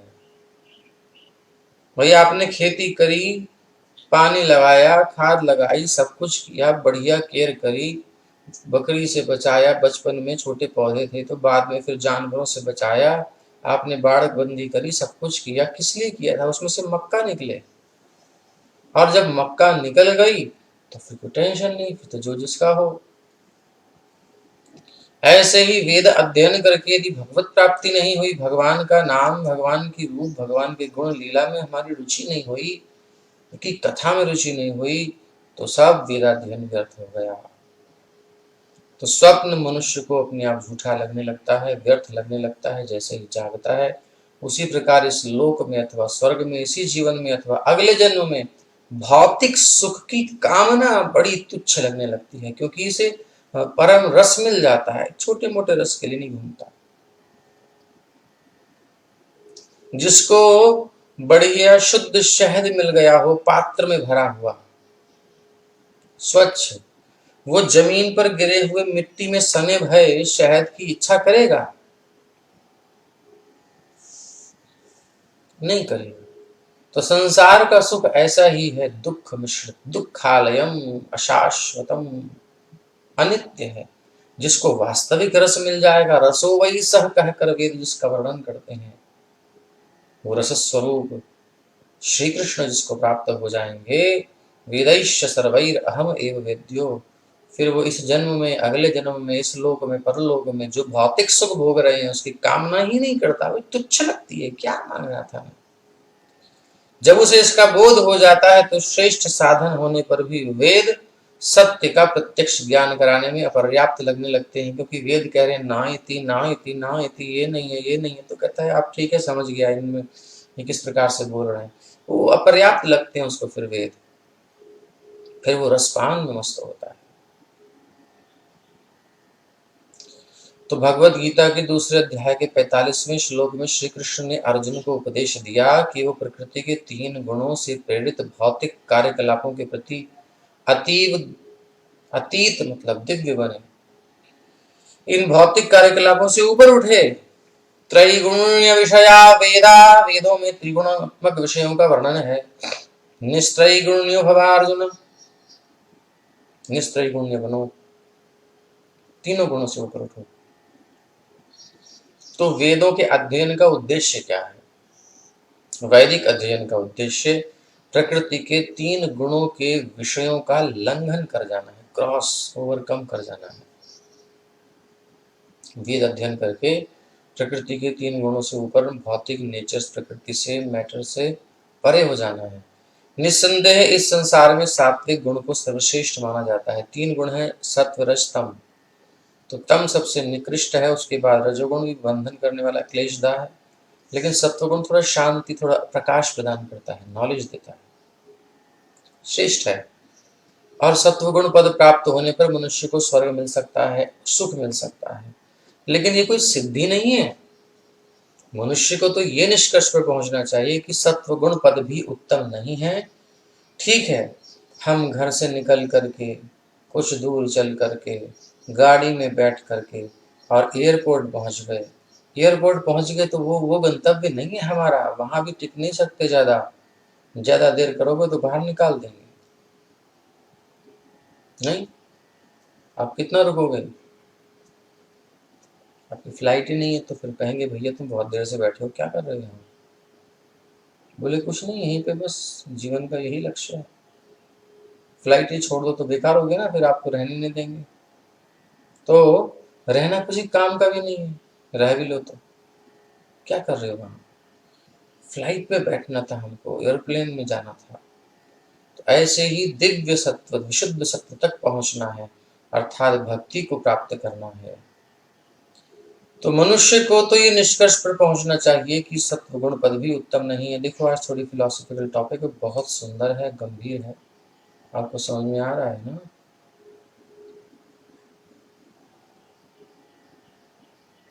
मेरो मन अनंत कहाँ सुख पाए, बहुत सुंदर। ऐसी स्थिति हो जाए तो आनंद आ जाए, यही प्रेम है। मनुष्य को इस निष्कर्ष पर पहुंच जाना चाहिए कि सत्वगुण पद भी उत्तम नहीं है। स्वप्न में भले ही कोई देखे कि वो राजा बन गया, उसकी सुंदर सी एक स्त्री आ गई और बड़े प्यारे प्यारे गोल मटोल लाले गोरे चिट्टे बच्चे हो रहे हैं, ऐसा मानते हैं लोग, अच्छे मानते हैं इसलिए बोल रहे हैं। किंतु स्वप्न के अंत में वो इस निष्कर्ष पर पहुंचता है, जब सपने में खूब मौज हो रही होती है, खूब मजा आता है। बच्चे कहते हैं मम्मा उधर जगह नहीं मिल रही, सपने में नींद नींद सो देख रहा है। माँ कहती है हाँ बेटा, हाँ बेटा, इधर सरकती जाती है। फिर पापा किनारे पहुंच जाते हैं। माँ कहती है, स्त्री कहती है थोड़ा उधर हो ना, बच्चे सो नहीं पा रहे हैं ठीक से, मुझे भी सोने दो, थोड़ा सा उधर हो। वो धड़ाम से नीचे गिरता है। सपने में हो रहा है काम, जब नीचे गिरता है तो देखता है अरे यहाँ तो कुछ भी नहीं है। तो जैसे ही जागता है, भले ही सपने में कितना मजा आ रहा हो, लेकिन जैसे ही जागता है इस निष्कर्ष पर पहुंचता है कि सब मिथ्या है। इसी प्रकार आत्म मोक्ष चाहने वाले पुरुष के लिए समस्त भौतिक सुख अवांछनीय है। जिसे स्पिरिचुअल ब्लिस चाहिए, एटर्नल ब्लिस चाहिए, आनंद चाहिए, परमानंद चाहिए, परमानेंट, फॉरएवर, भगवत भक्ति का जो रस है, भगवत प्राप्ति का जो आनंद है जिसे चाहिए, उसे इसके लिए संसार का सुख, भौतिक सुख, तुच्छ सुख, क्षणिक सुख, टेम्परेरी, थोड़ा सा अल्पकाल के लिए बेकार है, व्यर्थ है, तुच्छ है, उसकी कोई वैल्यू नहीं है उसकी दृष्टि में। दिखता है, फील भी होता है, बट उसकी वैल्यू नहीं मानता वो, क्योंकि हायर पर्पस हो गया उसका। जब तक मनुष्य इस निष्कर्ष पर नहीं पहुंच जाता कि किसी भी भौतिक सुख से उसे कोई मतलब नहीं, सेंस एंजॉयमेंट में जब तक उसका इंटरेस्ट बिल्कुल खत्म नहीं हो जाता, तब तक उसे तत्व ज्ञान हो नहीं सकता। एक म्यान में दो तलवार नहीं रह सकती। अभी हम लोगों को क्यों नहीं अनुभव हो रहा? क्योंकि हमारा संसार में आकर्षण है, शब्द में आकर्षण है, रूप में, रस में, जो श्री कृष्ण से विहीन है। श्री कृष्ण के कथा में बैठना ये शब्द भी है, लेकिन ये दिव्य है क्योंकि श्री कृष्ण से संबंधित है, कृष्ण कथा है। रूप भगवान की मूर्ति, श्री विग्रह कहा आप देखते हैं मंदिरों के सुंदर सुंदर डिटीज, दर्शन है, ये भी रूप है, लेकिन ये कृष्ण संबंधी है इसलिए दिव्य है। ऐसे ही सब जगह तो जो श्री कृष्ण से संबंधित है वह तो दिव्य है, जो उससे संबंधित नहीं है वो हेय है, त्याज्य है, भौतिक है। तो आत्म मोक्ष चाहने वाले पुरुष के लिए सारे भौतिक सुख वांछनीय नहीं, अवांछनीय है, न चाहने योग्य है, त्याज्य है, छोड़ने योग्य है। जब तक मनुष्य इस निष्कर्ष पर नहीं पहुंच जाता कि किसी भी भौतिक सुख से उसे कोई मतलब नहीं है, तब तक उसे तत्व ज्ञान, कृष्ण ज्ञान, भक्ति का ज्ञान नहीं हो सकता। सभी कर्मी, ज्ञानी और योगी एक ना एक भौतिक उन्नति चाहते हैं। कर्मी क्या चाहते हैं? शारीरिक सुविधाओं के लिए बहुत परिश्रम करते हैं। आदमी क्यों मेहनत कर रहा है आजकल? मनी चाहिए, मनी इज हनी। मनी ला करके क्या करता है? बढ़िया बंगलो चाहिए उसको, बढ़िया गाड़ी चाहिए, बढ़िया व्यवस्था चाहिए, सब चीजें हो, वही सब चाहिए। तो शारीरिक सुविधा के लिए निरंतर परिश्रम करता है। जबकि ज्ञानी लोग क्या करते हैं? अच्छा, कर्मी को ज्ञानी नहीं कहा गया, कर्मी तो मूर्ख होता है, क्योंकि वो जिस प्लेटफॉर्म पर काम करता है वो लोअर प्लेटफॉर्म है, शरीर के ऊपर। शरीर क्या है? मुर्दा है, तो आत्मा से चल रहा है ना, आत्मा निकलते ही मुर्दा है, उस मुर्दे को सजाने में लगा हुआ है। जबकि ज्ञानी लोग यही चिंतन करते हैं कि कर्म के बंधन से वो किस प्रकार छूटकर ब्रह्म तेज में मिल जाएं। वो थोड़ा हायर होते हैं, बट इतनी अच्छी उनकी भी स्थिति नहीं है। योगी जन कहते हैं बोले भौतिक सिद्धि और जादुई शक्ति प्राप्त करने को मिल जाए है, बढ़िया सिद्ध हो जाए, तो वो भी सही नहीं है। ये सभी लोग भौतिक दृष्टि से पूर्ण बनने का प्रयत्न करते हैं, किंतु भक्त अत्यंत सरलता पूर्वक, बिल्कुल सरलता पूर्वक भक्ति के निर्गुण पद को प्राप्त होता है, त्रिगुणातीत हो जाता है। फलतः भक्त के लिए कर्म, ज्ञान तथा योग के फल बहुत तुच्छ हो जाते हैं। जिसे 2000 की नोट मिल गई, उसके लिए नकली नोट किसी काम के नहीं, अथवा 1-2 रुपए की उसके जीवन में कोई वैल्यू नहीं है। जिसे 2000 की नोट मिल रही तो काय को 1 रुपए के चक्कर में 2000 का नोट खोएगा? नहीं खोएगा। फलतः भक्त के लिए कर्म, ज्ञान, योग सब तुच्छ हैं उसके फल, इसलिए केवल भक्त ही तत्व ज्ञान को प्राप्त होता है, अन्य कोई नहीं। निस्संदेह ज्ञानी का पद कर्मी से तो श्रेष्ठ है, लेकिन ये भी अपर्याप्त है। ज्ञानी को वास्तव में मुक्त होना चाहिए और मुक्ति के बाद ही वो भक्ति कर सकता है। मद भक्तिम लभते पराम। यहां तक बात समझ में आ गई आप सबको? इसको समझना जरूरी है, नहीं तो आगे समझ में नहीं आएगा, तो कृपया बताइए।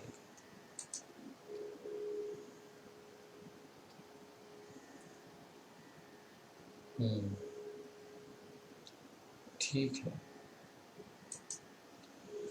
यावन्मनुरजसा पूरुषस्य, जब तक ये मन, यावन मनो रजसा, रजोगुण के द्वारा, पुरुषस्य सत्वेन वा तमसा वानुरुद्धम, इस पुरुष का, जीवात्मा का मन जब तक रजोगुण से, सत्वगुण से वा तमोगुण से वा अनुरुद्धम, रुद्ध, बद्ध, बाधित होता है, मतलब एक कवरिंग हो जाती है, एक रुकावट आती है।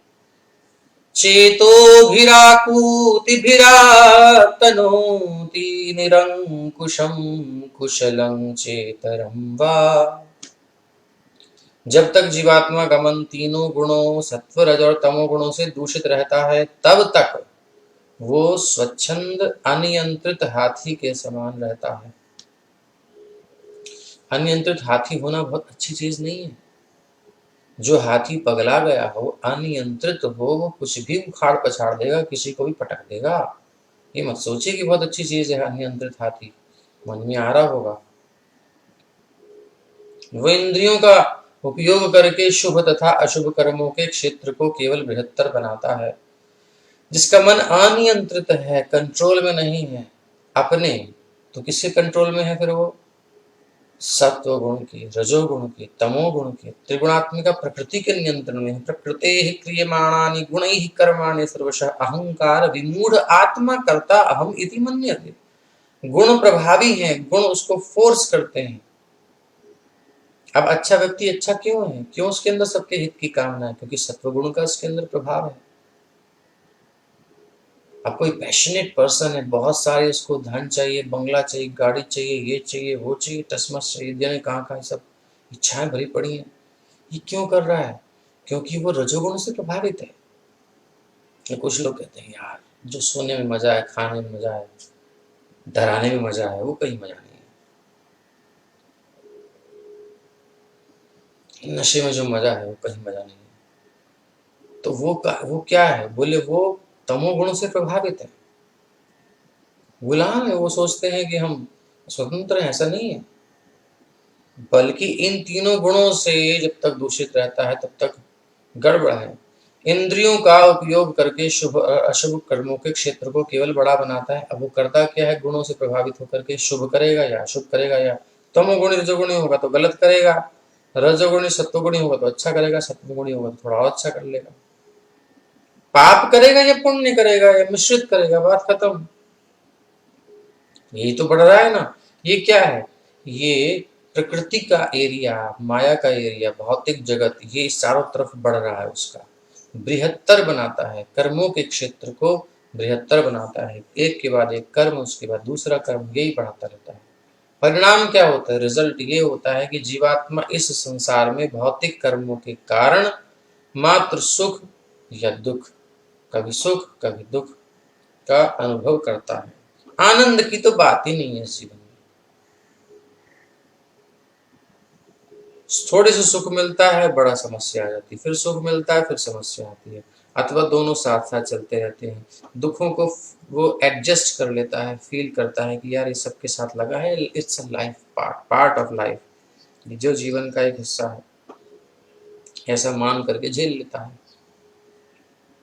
सह करके चल रहे ना बहुत कुछ, कई चीजें होती हैं, शरीर अलग अलग हैं तो उसमें समस्याएं होती हैं, उनको लाइफ का पार्ट लेकर के चलते हैं। किसी का हाथ पैर टूट गया, कट गया, तो सोचता है अब तो यही जीना है, तो फिर उसको पार्ट ऑफ लाइफ।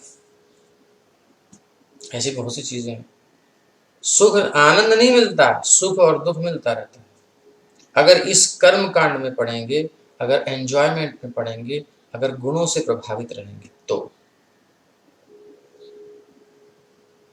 ये क्या है, दोनों भक्ति के सिद्धांतों के विरुद्ध है। ना पुण्य करना है ना पाप, कर्म तो करना ही नहीं है, हमें भगवान की प्रीत्यर्थ कार्य करना है और उसको भक्ति कहते हैं। वो भी कर्म है, लेकिन यहाँ कर्म का मतलब एक्शन से नहीं है, उसके पीछे इंटेंशन क्या है उससे है। भक्त भी तो एक्शन करते हैं, कितना सुबह से लेकर रात तक थक करके सोते हैं, फिर सुबह उठते हैं और एक दिन की छुट्टी नहीं मिलती, कोई लीव नहीं है, भगवान की सेवा में निरंतर लगे हुए हैं। तो वो भी तो कर्म कर रहे हैं ना, बट उनके पीछे इंटेंशन क्या है, उद्देश्य क्या है, भगवान की प्रसन्नता, गुरुदेव की प्रसन्नता, भगवत सेवा की इच्छा, और कर्मी की भौतिक सुखों की इच्छा, संसार की। इसलिए अंतर है। भक्ति का अर्थ है मुक्ति, भौतिक बंधन से छुटकारा, लेकिन पाप और पुण्य, शुभ और अशुभ कर्मों से इस भौतिक संसार में उलझे रहना पड़ता है। अगर आपने अच्छा कर्म किया तब भी संसार में, बुरा किया तब भी संसार में रहेंगे। जेल मिलनी मिलनी है, या तो लोहे की सलाखों के पीछे जाओगे या सोने के पिंजरे में महाराज, लेकिन पिंजरा वो भी है। पुण्य कर्म भी पिंजरे के समान है। यदि वेदों में वर्णित शुभाशुभ कर्मों के प्रति मन आकृष्ट हो जाता है, मन खींचता है, कर्म कांड में मन लगता है, इससे ये मिलेगा, ऐसा करने से ये मिलेगा, ऐसा होता है ना, फलश्रुति। तो अगर वो इंद्रिय तृप्ति के लिए कुछ काम कर रहा है, सेंस एंजॉयमेंट के लिए, इंद्रियों की तृप्ति के लिए, तो मनुष्य हमेशा अंधकार में रहता है। वो अपने हित को नहीं देख सकता, वो इंद्रियों के हित को देखता है। आंख को क्या अच्छा लगे, कान को क्या अच्छा लगे, जीभ को क्या, टच को क्या, यही सब अंधकार में रहता है। इस सुख को भोगते समय उसका ज्ञान ढक जाता है, लेकिन क्योंकि ज्ञान ढक जाता है इसलिए रियलाइज नहीं कर पाता कि मैं कितने अंधकार में भोग रहा हूं संसार के सुख। बड़ी जबरदस्त स्थिति है। एक पागल व्यक्ति नहीं जानता कि मैं पागल हूं, ऐसी स्थिति है। उसे परम पद कभी नहीं प्राप्त हो पाता। चेतना को तमोगुण से, रजोगुण से अथवा सत्वगुण से, तमोगुणों से रजोगुण में उठाओ, रजोगुणों से सत्वगुण में बदलते रहने से समस्या का समाधान नहीं होगा। ये थोड़ा डीप हो जाएगी बात फिर। मतलब हम गुणों को चेंज करके, यानी प्रकृति के एरिया में ही रह करके हम सोचे कि हम सुखी हो जाएं, संसार में रह करके हम परिस्थितियों को बदल करके, आज की भाषा में करें तो इस शास्त्र की भाषा सत्वरस्तम वाली हम सीधे भाषा में बोलते हैं, हम परिस्थितियों को बदल करके, व्यक्तियों को बदल करके, अपने नेचर को थोड़ा चेंज करके इसी संसार में सुख प्राप्त करना चाहते हैं, समस्या का समाधान नहीं होने वाला।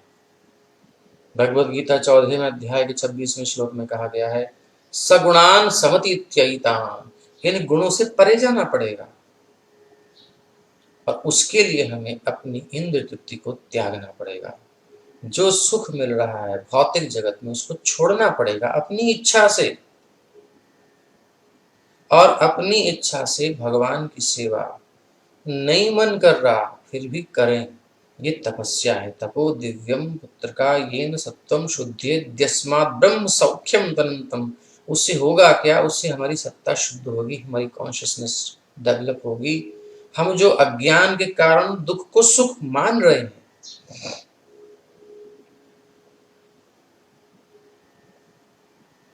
दुख को सुख मान रहे हैं, वो अज्ञान हटेगा। नाश्याम्यात्म भावस्थो ज्ञान दीपेन भास्वता, भगवान ज्ञान देंगे, लाइट देंगे। अरे राम, मैं तो उसको क्या समझ रहा था, ऐसी स्थिति आएगी। ये समझने की बात है। तो उस स्थिति तक हमको पहुंचना पड़ेगा। और अभी हम सोच रहे हैं कि हम बहुत सुंदर हैं, अच्छे हैं, खतरनाक स्थिति है, यही समझना है। इसीलिए जागना है, जागना है, जागना है। तो बताइए, आपके 9 बज गए हैं अभी, चलाएं आगे यहीं रुके? इतनी बात आराम से समझ में आ गई। फ्लाइट को भैया बेल्ट फेल्ट बांध करके तैयार करके निकल लो। पता नहीं अगला जीवन क्या मिलेगा, कुछ नहीं पता।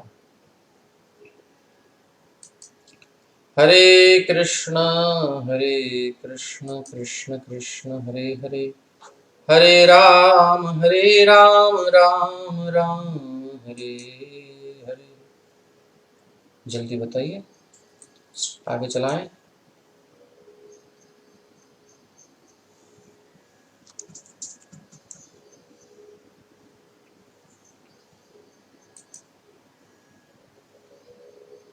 बड़ी देर में उत्तर देते हैं।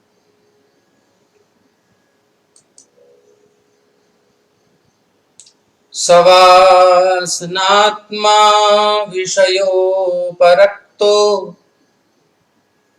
गुणप्रवाहो विकृतः षोडशात्मा बिभ्रत् पृथङ्नामभिरूपभेद मन्तर्बहिष्त्वं च पुरैस्तनोति।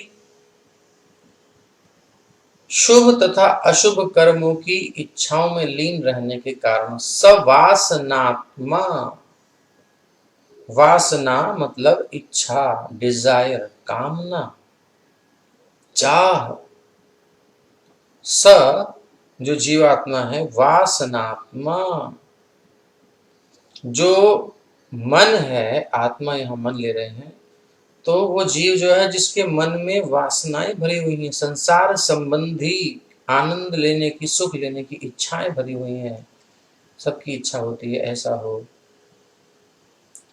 लड़की चाहती है खूब सुंदर लड़का मिले, हैंडसम होना चाहिए, ऐसा होना चाहिए, वैसा होना चाहिए, बॉडी शॉडी होनी चाहिए, अलग अलग कामनाएं होती हैं, ऐसे बोल रहा हूँ। लड़के कहते हैं पतली पतंग होवे, चिट्टा दूध रंग होवे, एहो कुड़ी लैनी है जी, एहो कुड़ी लैनी है। अलग अलग कामनाएं करते हैं, ये मन में वासनाएं होती हैं हम सबकी। उदाहरण दिया गया, विषय उपरक्त, तो शुभ हो और अशुभ हो, गलत हो या सही हो, इच्छा तो इच्छा है। शुभ अशुभ कर्मों की इच्छाओं में लीन रहने के कारण मन स्वभावतः काम और क्रोध के विकारों से ग्रस्त होता रहता है। अच्छी कामना है तो काम काम जागृत होगा, और पूरी नहीं होगी तो फिर गुस्सा आएगा, फिर क्रोध उत्पन्न होगा। तो ये विकार है, विकार। देखो, एक विकृति होती है, एक प्रकृति, इसे ध्यान से समझ लीजिए। संसार में जो सुख है वो विकृति का है, प्रकृति का नहीं है। प्रकृति का सुख नहीं है संसार में, विकृति का है। कैसे समझें? प्रकृति होती है नेचुरल पोजीशन, स्वाभाविक स्थिति, और एक विकृति होती है जो उसमें कुछ विकार आता है, कुछ चेंजेस करके उसको हम बनाते हैं। फॉर एग्जाम्पल, अब कार में ट्यूब होती है, ट्यूब में जब हवा भरते हैं, साइकिल में होती, कार में, स्कूटी में, जहां भी लगा लो ट्यूब है। आजकल ट्यूबलेस आ रहे हैं टायर, बट फिर भी ट्यूब का उदाहरण ले रहे हैं। ट्रक में ट्यूब है, बस में ट्यूब है। तो उस ट्यूब में जब हवा भरी जाती है तो वो फूला फूला रहता है। ऐसी आदमी के अंदर जब गर्व आता है तो क्यों फूला फूला फिरे जगत में, कैसा नाता रे, फूल जाता है आदमी भी। ये विकृति का सुख है। प्रकृति क्या है? जैसे ट्यूब में से हवा निकल जाए स्वाभाविक स्थिति है। पिचका हुआ ट्यूब, ये उसकी स्वाभाविक स्थिति है, ये नेचुरल है। ऐसे ही शरीर मुर्दा है, संसार दुखालय है, इसमें कुछ विकृति हम करते हैं, उसको हम सुख मान लेते हैं, इसलिए वो, क्योंकि प्रकृति नहीं होती, वो विकृति होती है, विकार होता है उसमें, इसलिए टेम्परेरी होता है। क्योंकि स्वाभाविक अवस्था ही स्वाभाविक होती है, बनावटी कब तक चलेगा? आप कितने समय तक जो है, आप क्या दिन रात मेकअप लगा करके रह सकते हो 24 घंटे हैवी मेकअप करके? नहीं। या फिर हैवी ड्रेस करके पुरुष लोग रह सकते हैं कि अब 24 घंटे बिल्कुल कोट पैंट बूट शूट वूट पहन करके बढ़िया से अप टू डेट रहते हैं, 24 घंटे रह सकते हैं? नहीं यार, कम से कम सोते समय उतारना पड़ेगा, नहीं तो रिलैक्स नहीं होगा आदमी। तो वो प्रकृति है, और वो जो बनता है विकृति है, ऐसी कहीं भी लगा सकते हो। संसार में विकृति का सुख है, प्रकृति का नहीं है। और आध्यात्म में प्रकृति का सुख है, उसमें कोई खतरा ही नहीं है। यहाँ विकृति के भंग होने का खतरा है, मेकअप ना उतर जाए, कहीं स्क्रैच ना आ जाए, कहीं ये ना हो जाए, कहीं वो ना हो जाए, कहीं हवा ना निकल जाए, कहीं लॉस ना हो जाए, भय। अब आदमी जब है ही स्वाभाविक स्थिति में, तो उसमें से नीचे गिर नहीं सकता। तो हमारी जो मूल स्थिति है, स्वाभाविक स्थिति है, वो भगवान के दास की है, वो हमारी प्रकृति है। जब हम अपनी इंद्रियों को भगवान की सेवा में लगाते हैं, नेचुरल है वो। बट अभी विकृति है, ये हम आर्टिफिशियली करने का प्रयास कर रहे हैं, इसलिए चलता नहीं है, इसलिए बैलेंस बनाना पड़ता है। बात समझ में आ रही है? ये है संसार का रहस्य। शुभ और अशुभ कर्मों की आकांक्षाओं में, वासनाओं में, इच्छाओं में लीन रहने के कारण मन स्वाभाविक रूप से काम और क्रोध के विकारों से ग्रस्त होता है, बार बार पिंच करते रहती हैं चीजें।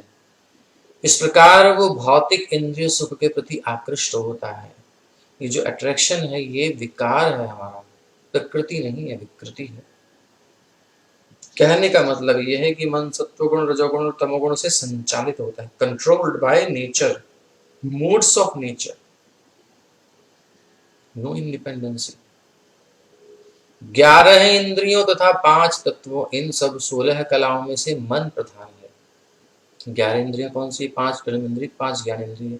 आप प्रश्न उत्तर जिन्होंने दिए उनको अच्छे समझ में आ गया है, फिर भी किसी को नहीं आया तो बोलो जल्दी से कमेंट में। तो 11 इंद्रियों और 5 तत्वों, इन सब 16 कलाओं में से मन प्रधान है। 11 इंद्रियां हो गई, 5 कर्मेंद्रिय, 5 ज्ञानेंद्रिय, एक मन, वो अंतःकरण हो गया। और 5 तत्व कौन से होते हैं? पृथ्वी, जल, अग्नि, वायु, आकाश। ओके। इसलिए मन के ही कारण विभिन्न देवताओं, पशुओं, मनुष्यों, पक्षियों के शरीरों में जन्म लेना पड़ता है। तो इसमें इंपॉर्टेंट कौन सा है? मन। मन एव मनुष्याणां कारणम बंध मोक्षयोः। मन ही है हमारे बंधन और मोक्ष का कारण। सारा झंझट है इस अंतःकरण में, मन से। इस पर फोकस करना है। विभिन्न जन्मों को लेना पड़ रहा है, दुख सुख दुख भोगने पड़ रहे हैं, मन के कारण। उच्च या निम्न पद पर स्थित होने का अनुसार ही मन उच्च या निम्न भौतिक देह अंगीकार करता है। मन की जो स्टेज होगी वैसा बॉडी मिल जाएगा। भरत महाराज ने मृग का चिंतन किया, मृग का शरीर मिल गया। फिर अब वो भगवान का चिंतन करें, ब्रह्म प्राप्ति कर लेंगे। तो 84 लाख योनियों में देहांतरण का कारण देह का अंतर, यानी एक शरीर से दूसरे शरीर में जाना। इसका कारण क्या है?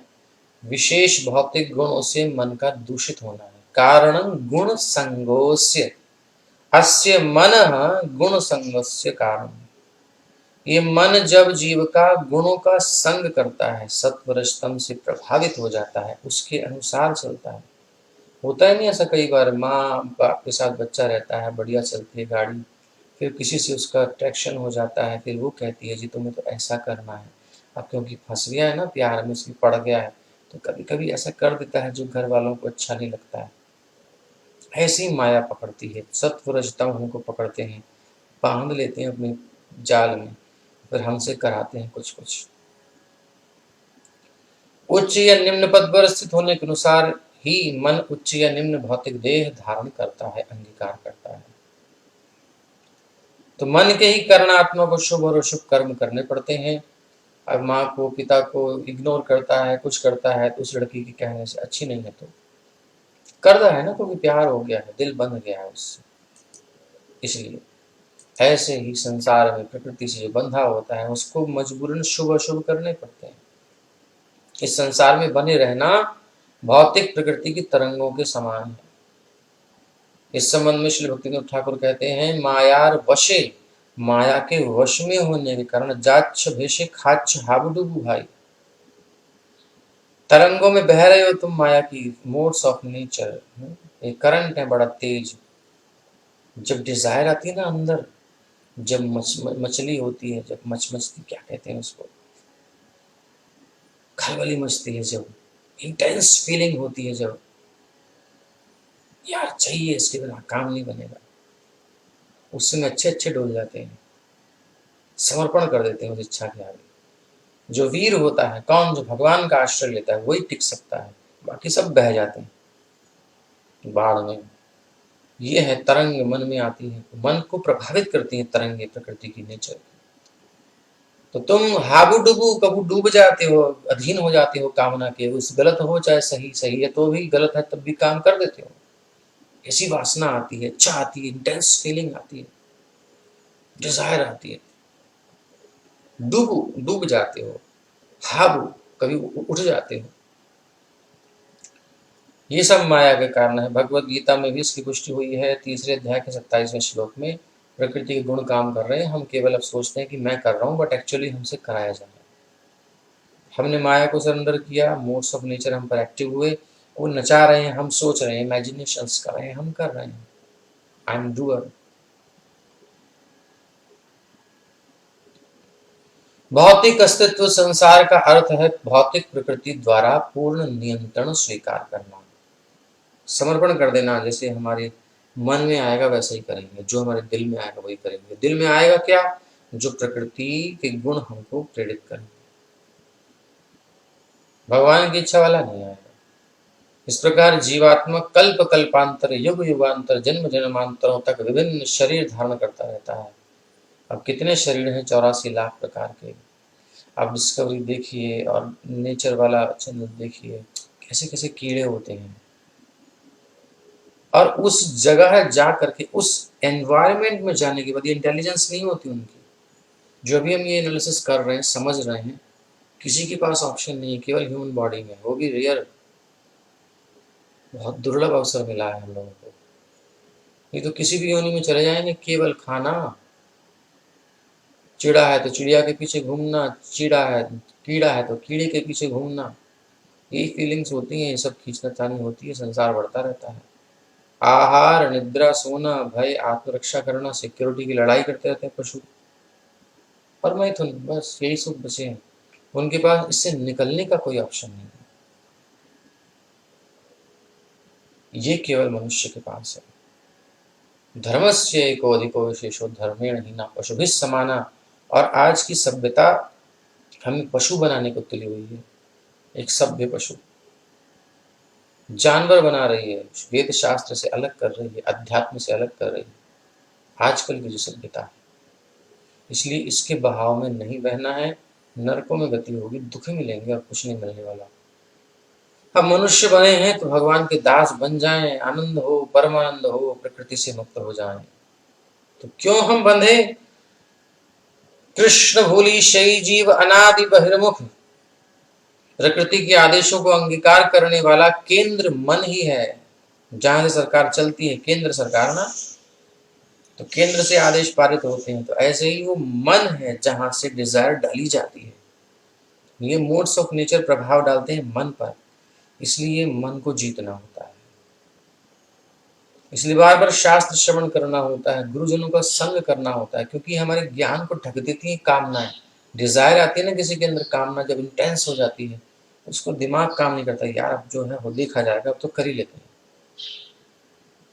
शास्त्र का संबल हो, संतों का साथ हो, तब वो उबर सकता है, टिक सकता है, इच्छा के वशीभूत नहीं होता आंधी में भी। और नहीं तो बह जाता, अच्छे अच्छे बह जाते हैं। हम सब लोग तो क्या है, भौतिक अस्तित्व संसार का अर्थ है भौतिक प्रकृति द्वारा पूर्ण नियंत्रण। तो मन ही केंद्र है। कृष्ण भूली शही जीवनादि बहिर्मुख, अतएव माया तारी दे संसार दुख। इसलिए माया उसको संसार के दुख दे रही है, क्योंकि भगवान को भूला हुआ है। अब जब किसी का कोई है नहीं तो वो अनाथ का तो फिर कोई पकड़ के ले आता है। अब कोई लड़की है, वो घर से निकल गई, छोड़ दिया उसने, रोड पे घूम रही है, तो किसी को भी मौका लगेगा, ले जाएगा ना पकड़ के। कोई बच्चा है, घर से निकल गया, छोड़ दिया उसने, तो किसी को भी पता चलेगा कि तो ले जाएगा उठा के। क्यों? क्योंकि घर छोड़ दिया उसने, सिक्योरिटी छोड़ दी, शोषण हो सकता है। ऐसे ही हमने अपना परम पिता परमात्मा जगदीश्वर भगवान श्री कृष्ण का आश्रय छोड़ा है, उनका स्मरण छोड़ा है, उनकी भक्ति छोड़ी है। इसी कारण से माया ने हमको कैप्चर कर लिया है। आ बेटा इधर आ, मैं कराती हूँ तो ये, मैं सुख भोग कराती हूँ, आ बेटा सुख भोग। तो क्या है? दुखं सुखं व्यतिरिक्तं च तीव्रम्, कालोपपन्नं फलमाव्यनक्ति, आलिंग्य माया रचितांतरात्मा, स्वदेहिनं संसृति चक्रकूटः। और ऐसा न चाहती है महाराज, इसी चक्कर घिन्नी बनाती है हमारी सांसारिक मन, यानी कि जो मन भगवान से प्रभावित नहीं है, माया से प्रभावित है, गुणों से प्रभावित है, भावित है, इन्फ्लुएंस्ड है, सांसारिक मन है। जीव की आत्मा को आच्छादित करके, हमारे रियल स्वरूप को, जो मूल स्वरूप उसको ढक करके उसे विभिन्न योनियों में ले जाता है। जैसे कोई शेर का बच्चा हो और उसको भूल जाए कि मैं शेर हूँ, गीदड़ों के बीच में आकर बचपन से पलने लगा और पलते पलते वो गीदड़ की तरह सब काम करे। कभी कभी आदमी का बच्चा भी सुना गया है कि भैया ले जाता है कोई गीदड़ विदड़, कोई पशु भेड़िया आदि, खाए नहीं उसने, पाल लिया उसको, तो वो भी वैसे ही करता है, वही आकृति विकृति करता है, हु करेगा, चलेगा वैसे ही सब कुछ, क्योंकि उसने वही देखा है। एक्चुअल में वो नहीं है वो, लेकिन फिर वो मान लेता है। ऐसे ही आत्मा भगवान का अंश है, प्यारा है, उनकी सेवा के लिए ही बना है। लेकिन माया कहती है, आ बेटा जब तू उनकी सेवा में नहीं लग रहा तो मैं लगाती हूँ ना तेरे को, मैं बढ़िया सेवा दूंगी तेरे को, आता क्यों नहीं है तू?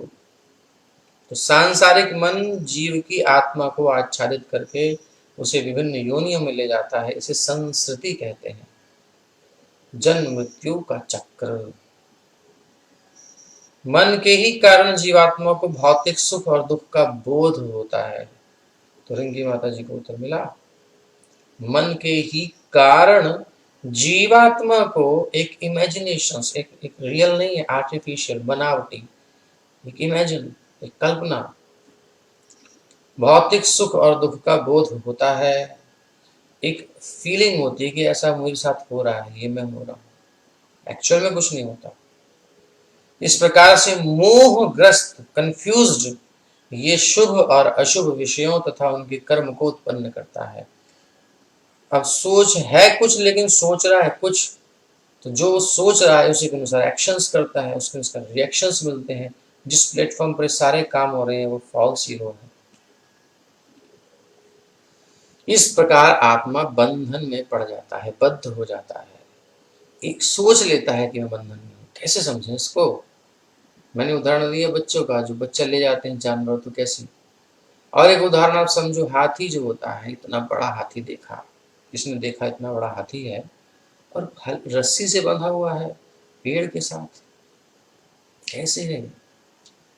रस्सी से हाथी कैसे बांध दिया आपने? बोले ये ना इसके माइंड में फिक्स हो चुका है कि ये रस्सी है, तोड़ नहीं सकता। ऐसे कैसे?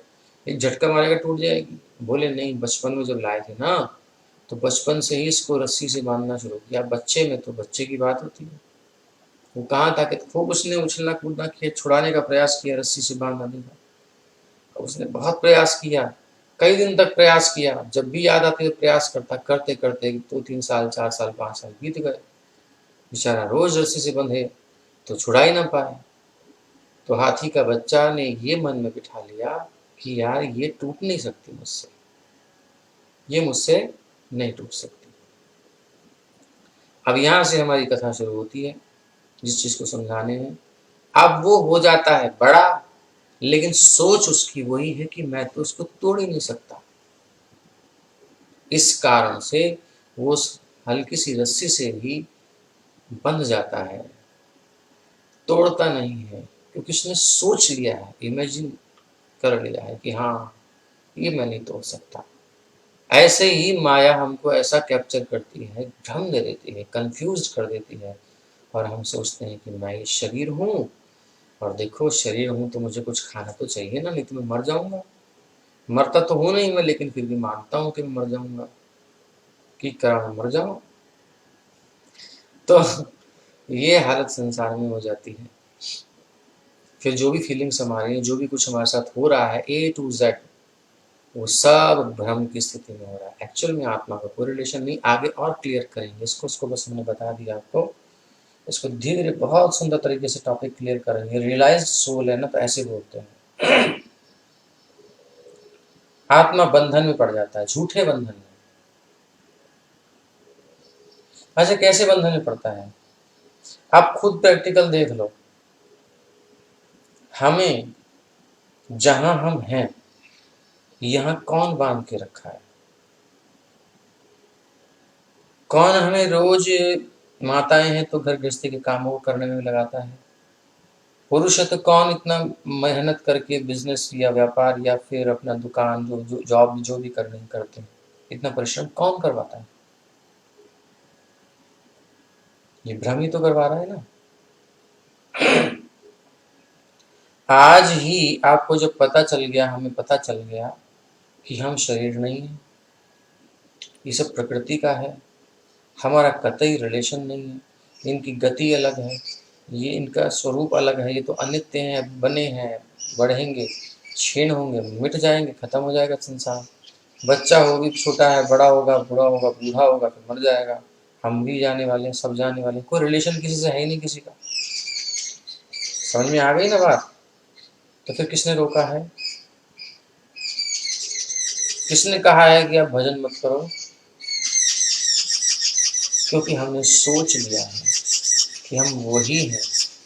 शास्त्र भले मना कर रहे हैं, समझा रहे हैं, लेकिन अभी वो सोच नहीं बदली। इतना प्रभाव पड़ गया है कि जन्मों जन्मों से इस रस्सी से हम बंधे हुए हैं, संसार की आसक्ति से।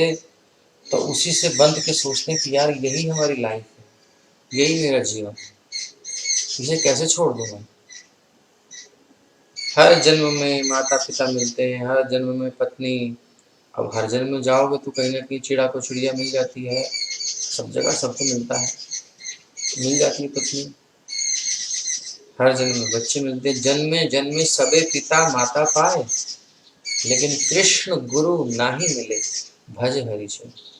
तो इस जन्म में हमें इस भ्रम को तोड़ना है। ये मनुष्य शरीर का यही लक्ष्य है, और मुक्त अवस्था प्राप्त करनी है। क्योंकि ये तो वैसे भी टूटना है ना, एक दिन तो खत्म हो जाना है ना। क्या बचा अभी तक का पिछला याद है कुछ? कितने जन्म खो दिए, कितने मम्मी पापा चले गए, कितनी फ्रेंड चले गए, कितनी दोस्त, कितनी जो है जिंदगियां हमारी चली गई, कितना बैंक बैलेंस हमने छोड़ दिया पीछे, कुछ पता है? कितनी इज्जत थी हमारी पिछले जन्मों में, कुछ पता है? ये भी खत्म है। लेकिन इस मोह में आदमी पड़ा रहता है कि बस यही सब कुछ है, एक क्षण में निकल सकता है, लेकिन नहीं निकलेगा, क्योंकि मान रखा है कि मैं ये हूँ, ये है माया। तो इस संसार में प्रकृति के वशीभूत होकर, नेचर के वशीभूत होकर मानसिक विषयों में, वायु विषयों से सुख और दुख उत्पन्न होते हैं। ये फीलिंग ही तो है हमारी, और क्या सुख दुख?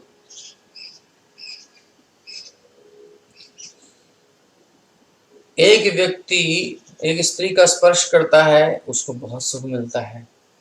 दूसरा व्यक्ति उसको स्पर्श करता है, उसे दुख मिलता है। स्पर्श करने की क्रिया तो बराबर है, कैसे स्पर्श करें दोनों, लेकिन एक को उसने अपना माना हुआ है, ये मेरा पति है, और एक कोई कहीं बाहर वाला कोई ऐसा किसी ने कर दिया तो उसे कष्ट होता है। ये केवल मन की बात है। सुख और दुख के मामले में कह रहा हूँ, ज्यादा मत चले जाना आगे। सुख और दुख की जो फीलिंग होती है, किसी को जो है मीठा अच्छा लगता है, किसी को नमकीन। मीठे की इच्छा से सामने उससे लगे कि गुजिया रखी हुई है महाराज, और वो देखने में गुजिया जैसा लग रहा था, लेकिन हाँ नमकीन खाते ही कहेगा यार मीठा नहीं है, मजा नहीं आया। और एक व्यक्ति को नमकीन बहुत पसंद था, उसने कहा यार मीठा सामने रख दिया, उसे मीठा लग रहा है, खा के देखा, अरे यार तो बढ़िया है, ये गुजिया है, ये नमकीन है। तो अपनी इच्छा से ना, तो मानसिक विषयों से सुख और दुख उत्पन्न होते हैं। जीवात्मा मोहग्रस्त होकर विभिन्न उपाधियों के अंतर्गत अनवरत बद्ध जीवन बिताता रहता है, हमेशा बंधन में रहता है, कभी मुक्त नहीं हो पाता, अनवरत। ऐसी जीवात्माएं नित्य बद्ध कही जाती हैं, नित्य ही बद्ध है, वो उनकी सोच में बंधन ही है।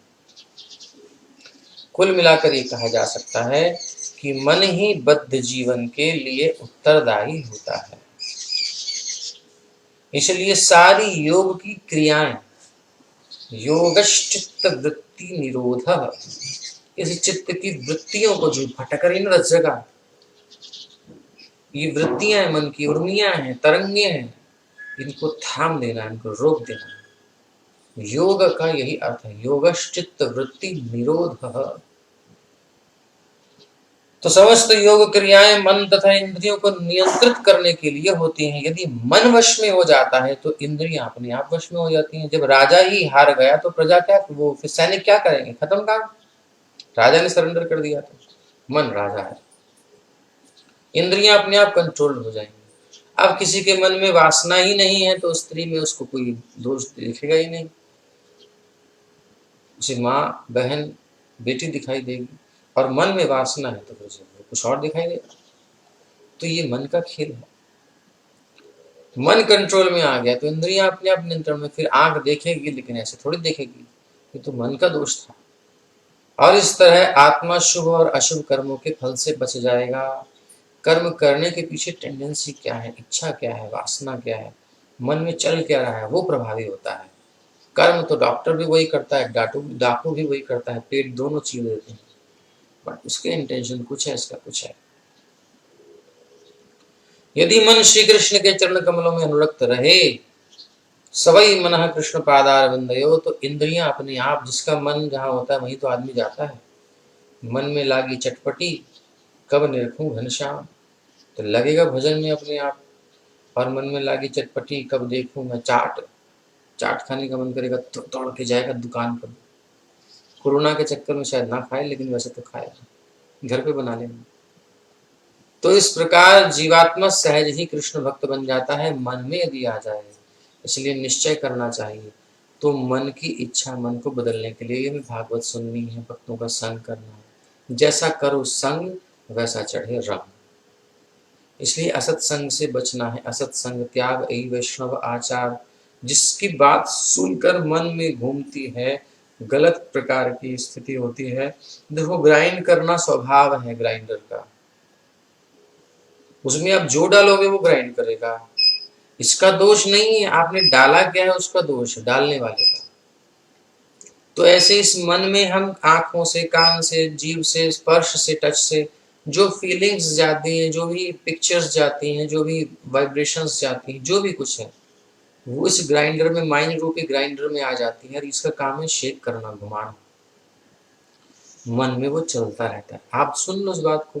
किसी ने कहा अरे कोरोना पता है मेरे घर के सामने ऐसा हो गया, उसको तो फूड मंगाया बाहर से, उसको तो पता नहीं क्या हो गया, तितली हो गया, हो गया। सुनने के बाद आपके मन में घूमता है नहीं घूमता, अरे इतने लाख केसेस हो गए, देखते ही मन में घूमता है नहीं घूमता, बताओ। जो सुनेंगे, जो देखेंगे, जो स्पर्श करेंगे, 5 विषय हैं, इनको जो भी हम बाहर से देंगे मन में आएंगे और मन में ही घूमेंगे।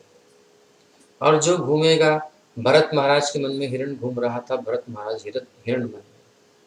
हमारे मन में जो घूमेगा हम वही बनेंगे। तो सारा विज्ञान स्पष्ट है, क्लियर है। अब स्टैंड तो हमें करना है ना, खड़े तो हमें होना है ना। अब हमें ही चलना है ना, डिपेंड हमारे ऊपर ही करता है। जब मनुष्य निरंतर कृष्ण का ध्यान धरता है तो वो परम योगी बन जाता है, जिसकी पुष्टि भगवत गीता में की गई है। योगिनामपि सर्वेषां मद्गतेनांतरात्मना, अंतरात्मना अर्थात मन ही है यहाँ पर अंतरात्मा यानी मन, जो मन में सदैव मेरा चिंतन करता है। मद्गतेना अंतरात्मना, मुझ में ही लगा है। ये अंतरात्मा ही मन है जो प्रकृति के द्वारा बंधा हुआ है। जैसा कि यहाँ कहा गया है, माया रचितांतरात्मा स्वदेहिनम संस्कृति चक्रकूट। श्लोक देखिए, श्लोक जो आपके सामने है, माया रचितांतरात्मा स्वदेहिनम संस्कृति चक्रकूट। लास्ट लाइन है श्लोक की, छठे श्लोक की। मन परम शक्तिमान होने के कारण जीवात्मा को ढका ओढ़ा करके भवसागर की तरंगों में ला पटकता है। मन पर फोकस करना है। चल क्या रहा है अंदर, इस पर ध्यान देंगे तब गड़बड़ होनी बंद हो जाएगी। इस पर ध्यान नहीं दिया, बैकग्राउंड में कुछ नॉइस है, अभी है क्या? कुछ चिड़िया बोल रही थी उस समय।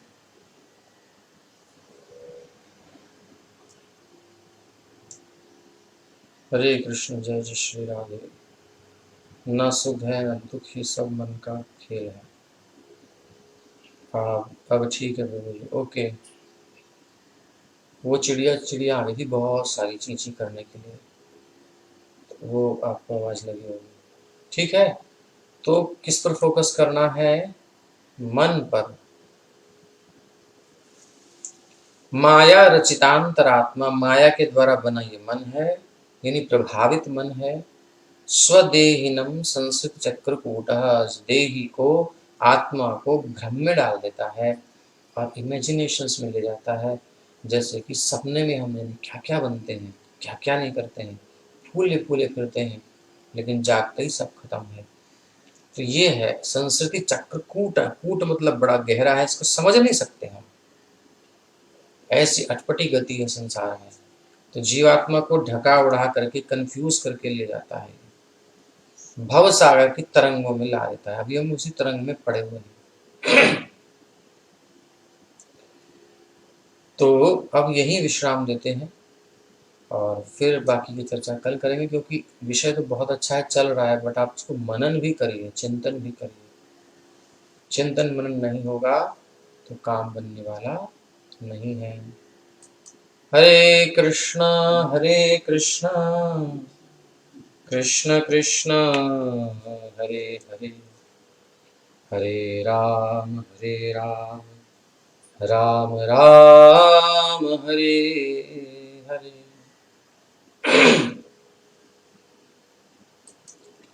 तो सुंदर कथा में बहुत स्पष्ट, इतना स्पष्ट कहीं नहीं मिला होगा।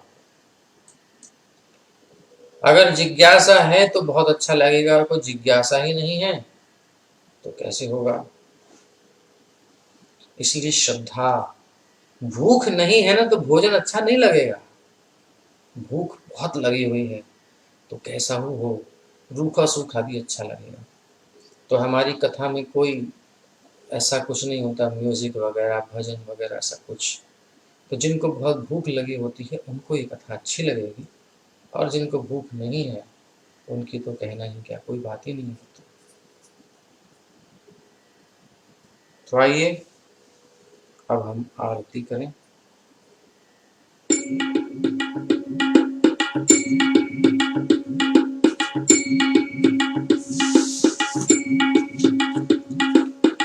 आरती अति पावन पुराण की, आरती अति पावन, धर्म भक्ति विज्ञान खान की,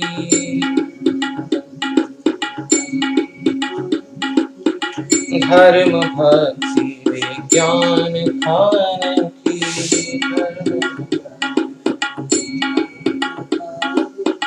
महापुराण भागवत निरुमन,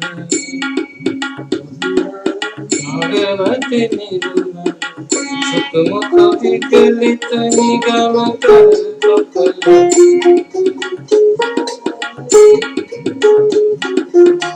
परमानंद सुधारस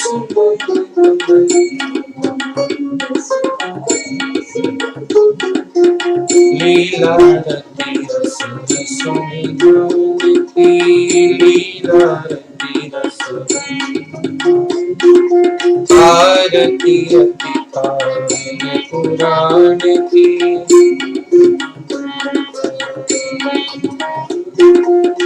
कलिमल मथनी त्रिताप निवारिणी जन्म मृत्युमय भव भय हारिणी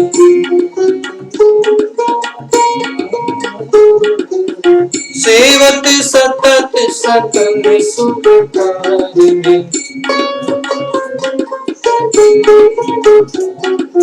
सुमहोषधि हर चरित गान की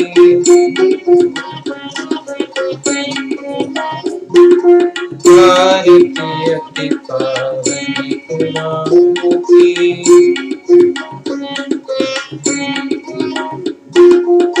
विषय विलास विमोह विनाशिनी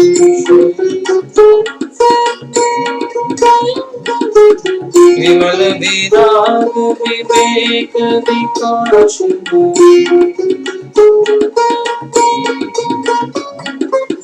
भगवत तत्व रहस्य प्रकाशिनी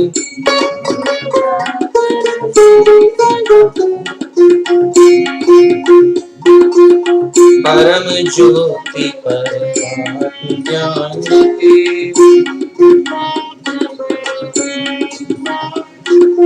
आरती अति पावन पुराण की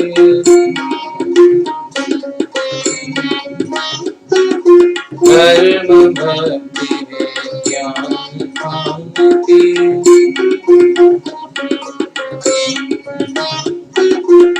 परमहंस मुनि मन उल्लासिनी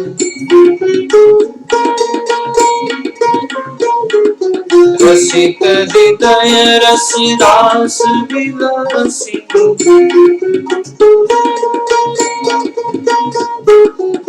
मुक्ति मुक्ति रति प्रेम सुदासिनी कथायत लोचन सुजानकी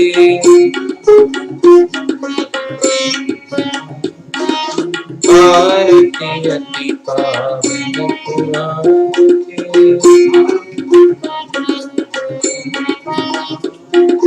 धर्म भक्ति विज्ञान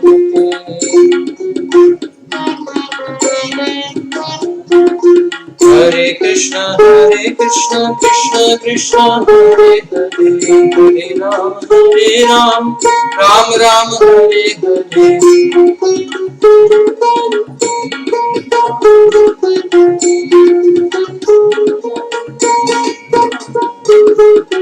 हरे कृष्ण कृष्ण कृष्ण हरे हरे हरे राम राम राम हरे हरे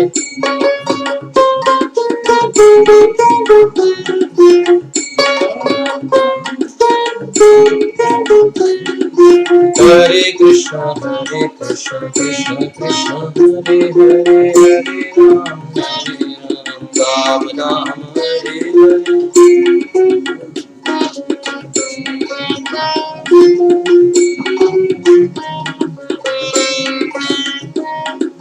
हरे कृष्ण कृष्ण कृष्ण हरे हरे हरे राम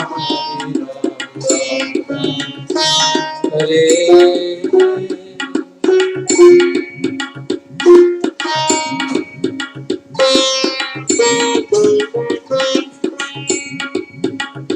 जय ओम विष्णुपाद परमहंस परिव्राजकाचार्य अष्टोत्तरशत श्री श्रीमदभय चरणारविंद भक्ति वेदांत स्वामी श्रील प्रभुपाद की जय। जय ओम विष्णुपाद परमहंस परिव्राजकाचार्य अष्टोत्तर शत श्री श्रीमद्भक्ति सिद्धांत सरस्वती गोस्वामी प्रभुपाद की जय। साक्षात वैराग्य मूर्ति श्री गौर किशोरदास बाबा जी महाराज की जय। सच्चिदानंद श्री भक्ति विनोद ठाकुर की जय। जय श्री रूप सनातन भट्ट रघुनाथ श्री जीव गोपाल भट्टदास रघुनाथ जड़ गोस्वामी भक्त वृंद की जय। अनंत कोटि भक्त वैष्णव वृंद की जय। नामाचार्य हरिदास ठाकुर की जय। प्रेम से कहो श्री कृष्ण चैतन्य प्रभु नित्यानंद श्री अद्वैत गदाधर शिवासदि गौर भक्त वृंद की जय। श्री गंगा माई यमुना माई भक्ति देवी तुलसी महारानी की जय। श्री वृंदावन मथुरा धाम की जय। मायापुर नवद्वीप धाम की जय। पुरुषोत्तम क्षेत्र जगन्नाथपुरी धाम की जय। श्री गंगा माई यमुना माई भक्ति देवी तुलसी महारानी की जय। युग धर्म हरिनाम संकीर्तन की जय। श्री राधा श्याम सुंदर ललिता विशाखा की जय। श्रीमद् भागवत महापुराण की जय। श्री श्री कृष्ण बलराम की जय। श्री राधा रमण लाल की जय। सीताराम लक्ष्मण हनुमान जी महाराज की जय। श्री जगन्नाथ बलदेव सुभद्रा महारानी की जय। श्री श्री गौर निताई की जय। ओम नमो भगवते नरसिंहाय नमस्ते जस्ते आविराविर्भव वज्र नभ वज्रदंष्ट्र कर्माशयान् रन्धय रन्धय तमो ग्रस ग्रस ओम स्वाहा भयम भयमात्मनि भूयिष्ठा ओम क्षौम भक्ति विघ्न विनाशक श्री नृसिंह भगवान की जय। भक्त श्रोमणी प्रहलाद महाराज की जय। सभी एकत्रित भक्तों की जय जयकार हो। सभी एकत्रित भक्तों की जय जयकार हो। गुरु गौरांग की जय जयकार हो। श्री प्रभुपाद की जय। जय जय श्री राधे जय जय श्री राधे जय जय श्री राधे श्याम। सबको मिले वृंदावन धाम। भैया मनुष्य जीवन बहुत दुर्लभ है। दुर्लभम ही मानुषो देहो देहिनाम क्षण भंगुरः। इसलिए इस कार्य को जल्दी करना है। इसकी उसकी मत सुनो। सब जगह कष्ट ही कष्ट है, दुख ही दुख है, कचड़ा ही है सबके पास देने को। जितना सुनेंगे उतना डिप्रेशन में, टेंशन में जीवन चला जाएगा। ये तो रहेंगे, संसार में हैं और इंक्रीज होंगे। डे बाय डे समस्याएं बढ़ेंगी, पहले से बता रखा है। लेकिन इस तरफ से ध्यान हटाओ। डू द नीडफुल, जितना जरूरी है प्रिकॉशंस लिए, अपना खत्म बात। ये नहीं कि सब पड़े हुए हैं, कॉन्शियसनेस बहुत खराब हो जाएगी, फियरफुल स्थिति हो जाएगी। इसलिए सारी अपडेट्स ज़्यादा मत लो, बस ठीक है एक बार ले लिया। प्रिकॉशन रखो अपना, जहाँ है यथा स्थाने स्थिता, और श्रुतिगतांग, कान से कथा सुनो, मन में भगवान का चिंतन करो। इस भौतिक जगत से निकल जाना है। सब जगह बम्बार्डिंग हो रही है, कोई जगह सेफ नहीं है। देश हो, विदेश हो, स्वर्ग हो, कहीं चले जाओ, कहीं शांति नहीं मिलेगी। वो तो केवल अपने घर, अपने धाम, अपने घर, back to home, back to Godhead. तैयारी अच्छे से कर लीजिए। फ्लाइट तो सब जाती ही रहती हैं, मृत्यु के रूप में भगवान आते हैं। बस उस समय चिंतन हो जाए, इतना अभ्यास कर लेना है। कितना पेन हो बॉडी में, कितना फीलिंग हो सेपरेशन का, बट उनका चिंतन रहे। अगर हम पास हो गए तो भगवत धाम, नहीं तो फिर से संसार में चलने के लिए आना पड़ेगा। हरे कृष्ण कृष्ण कृष्ण हरे हरे, हरे राम राम राम हरे हरे। श्रीमद्भागवत भगवान की जय।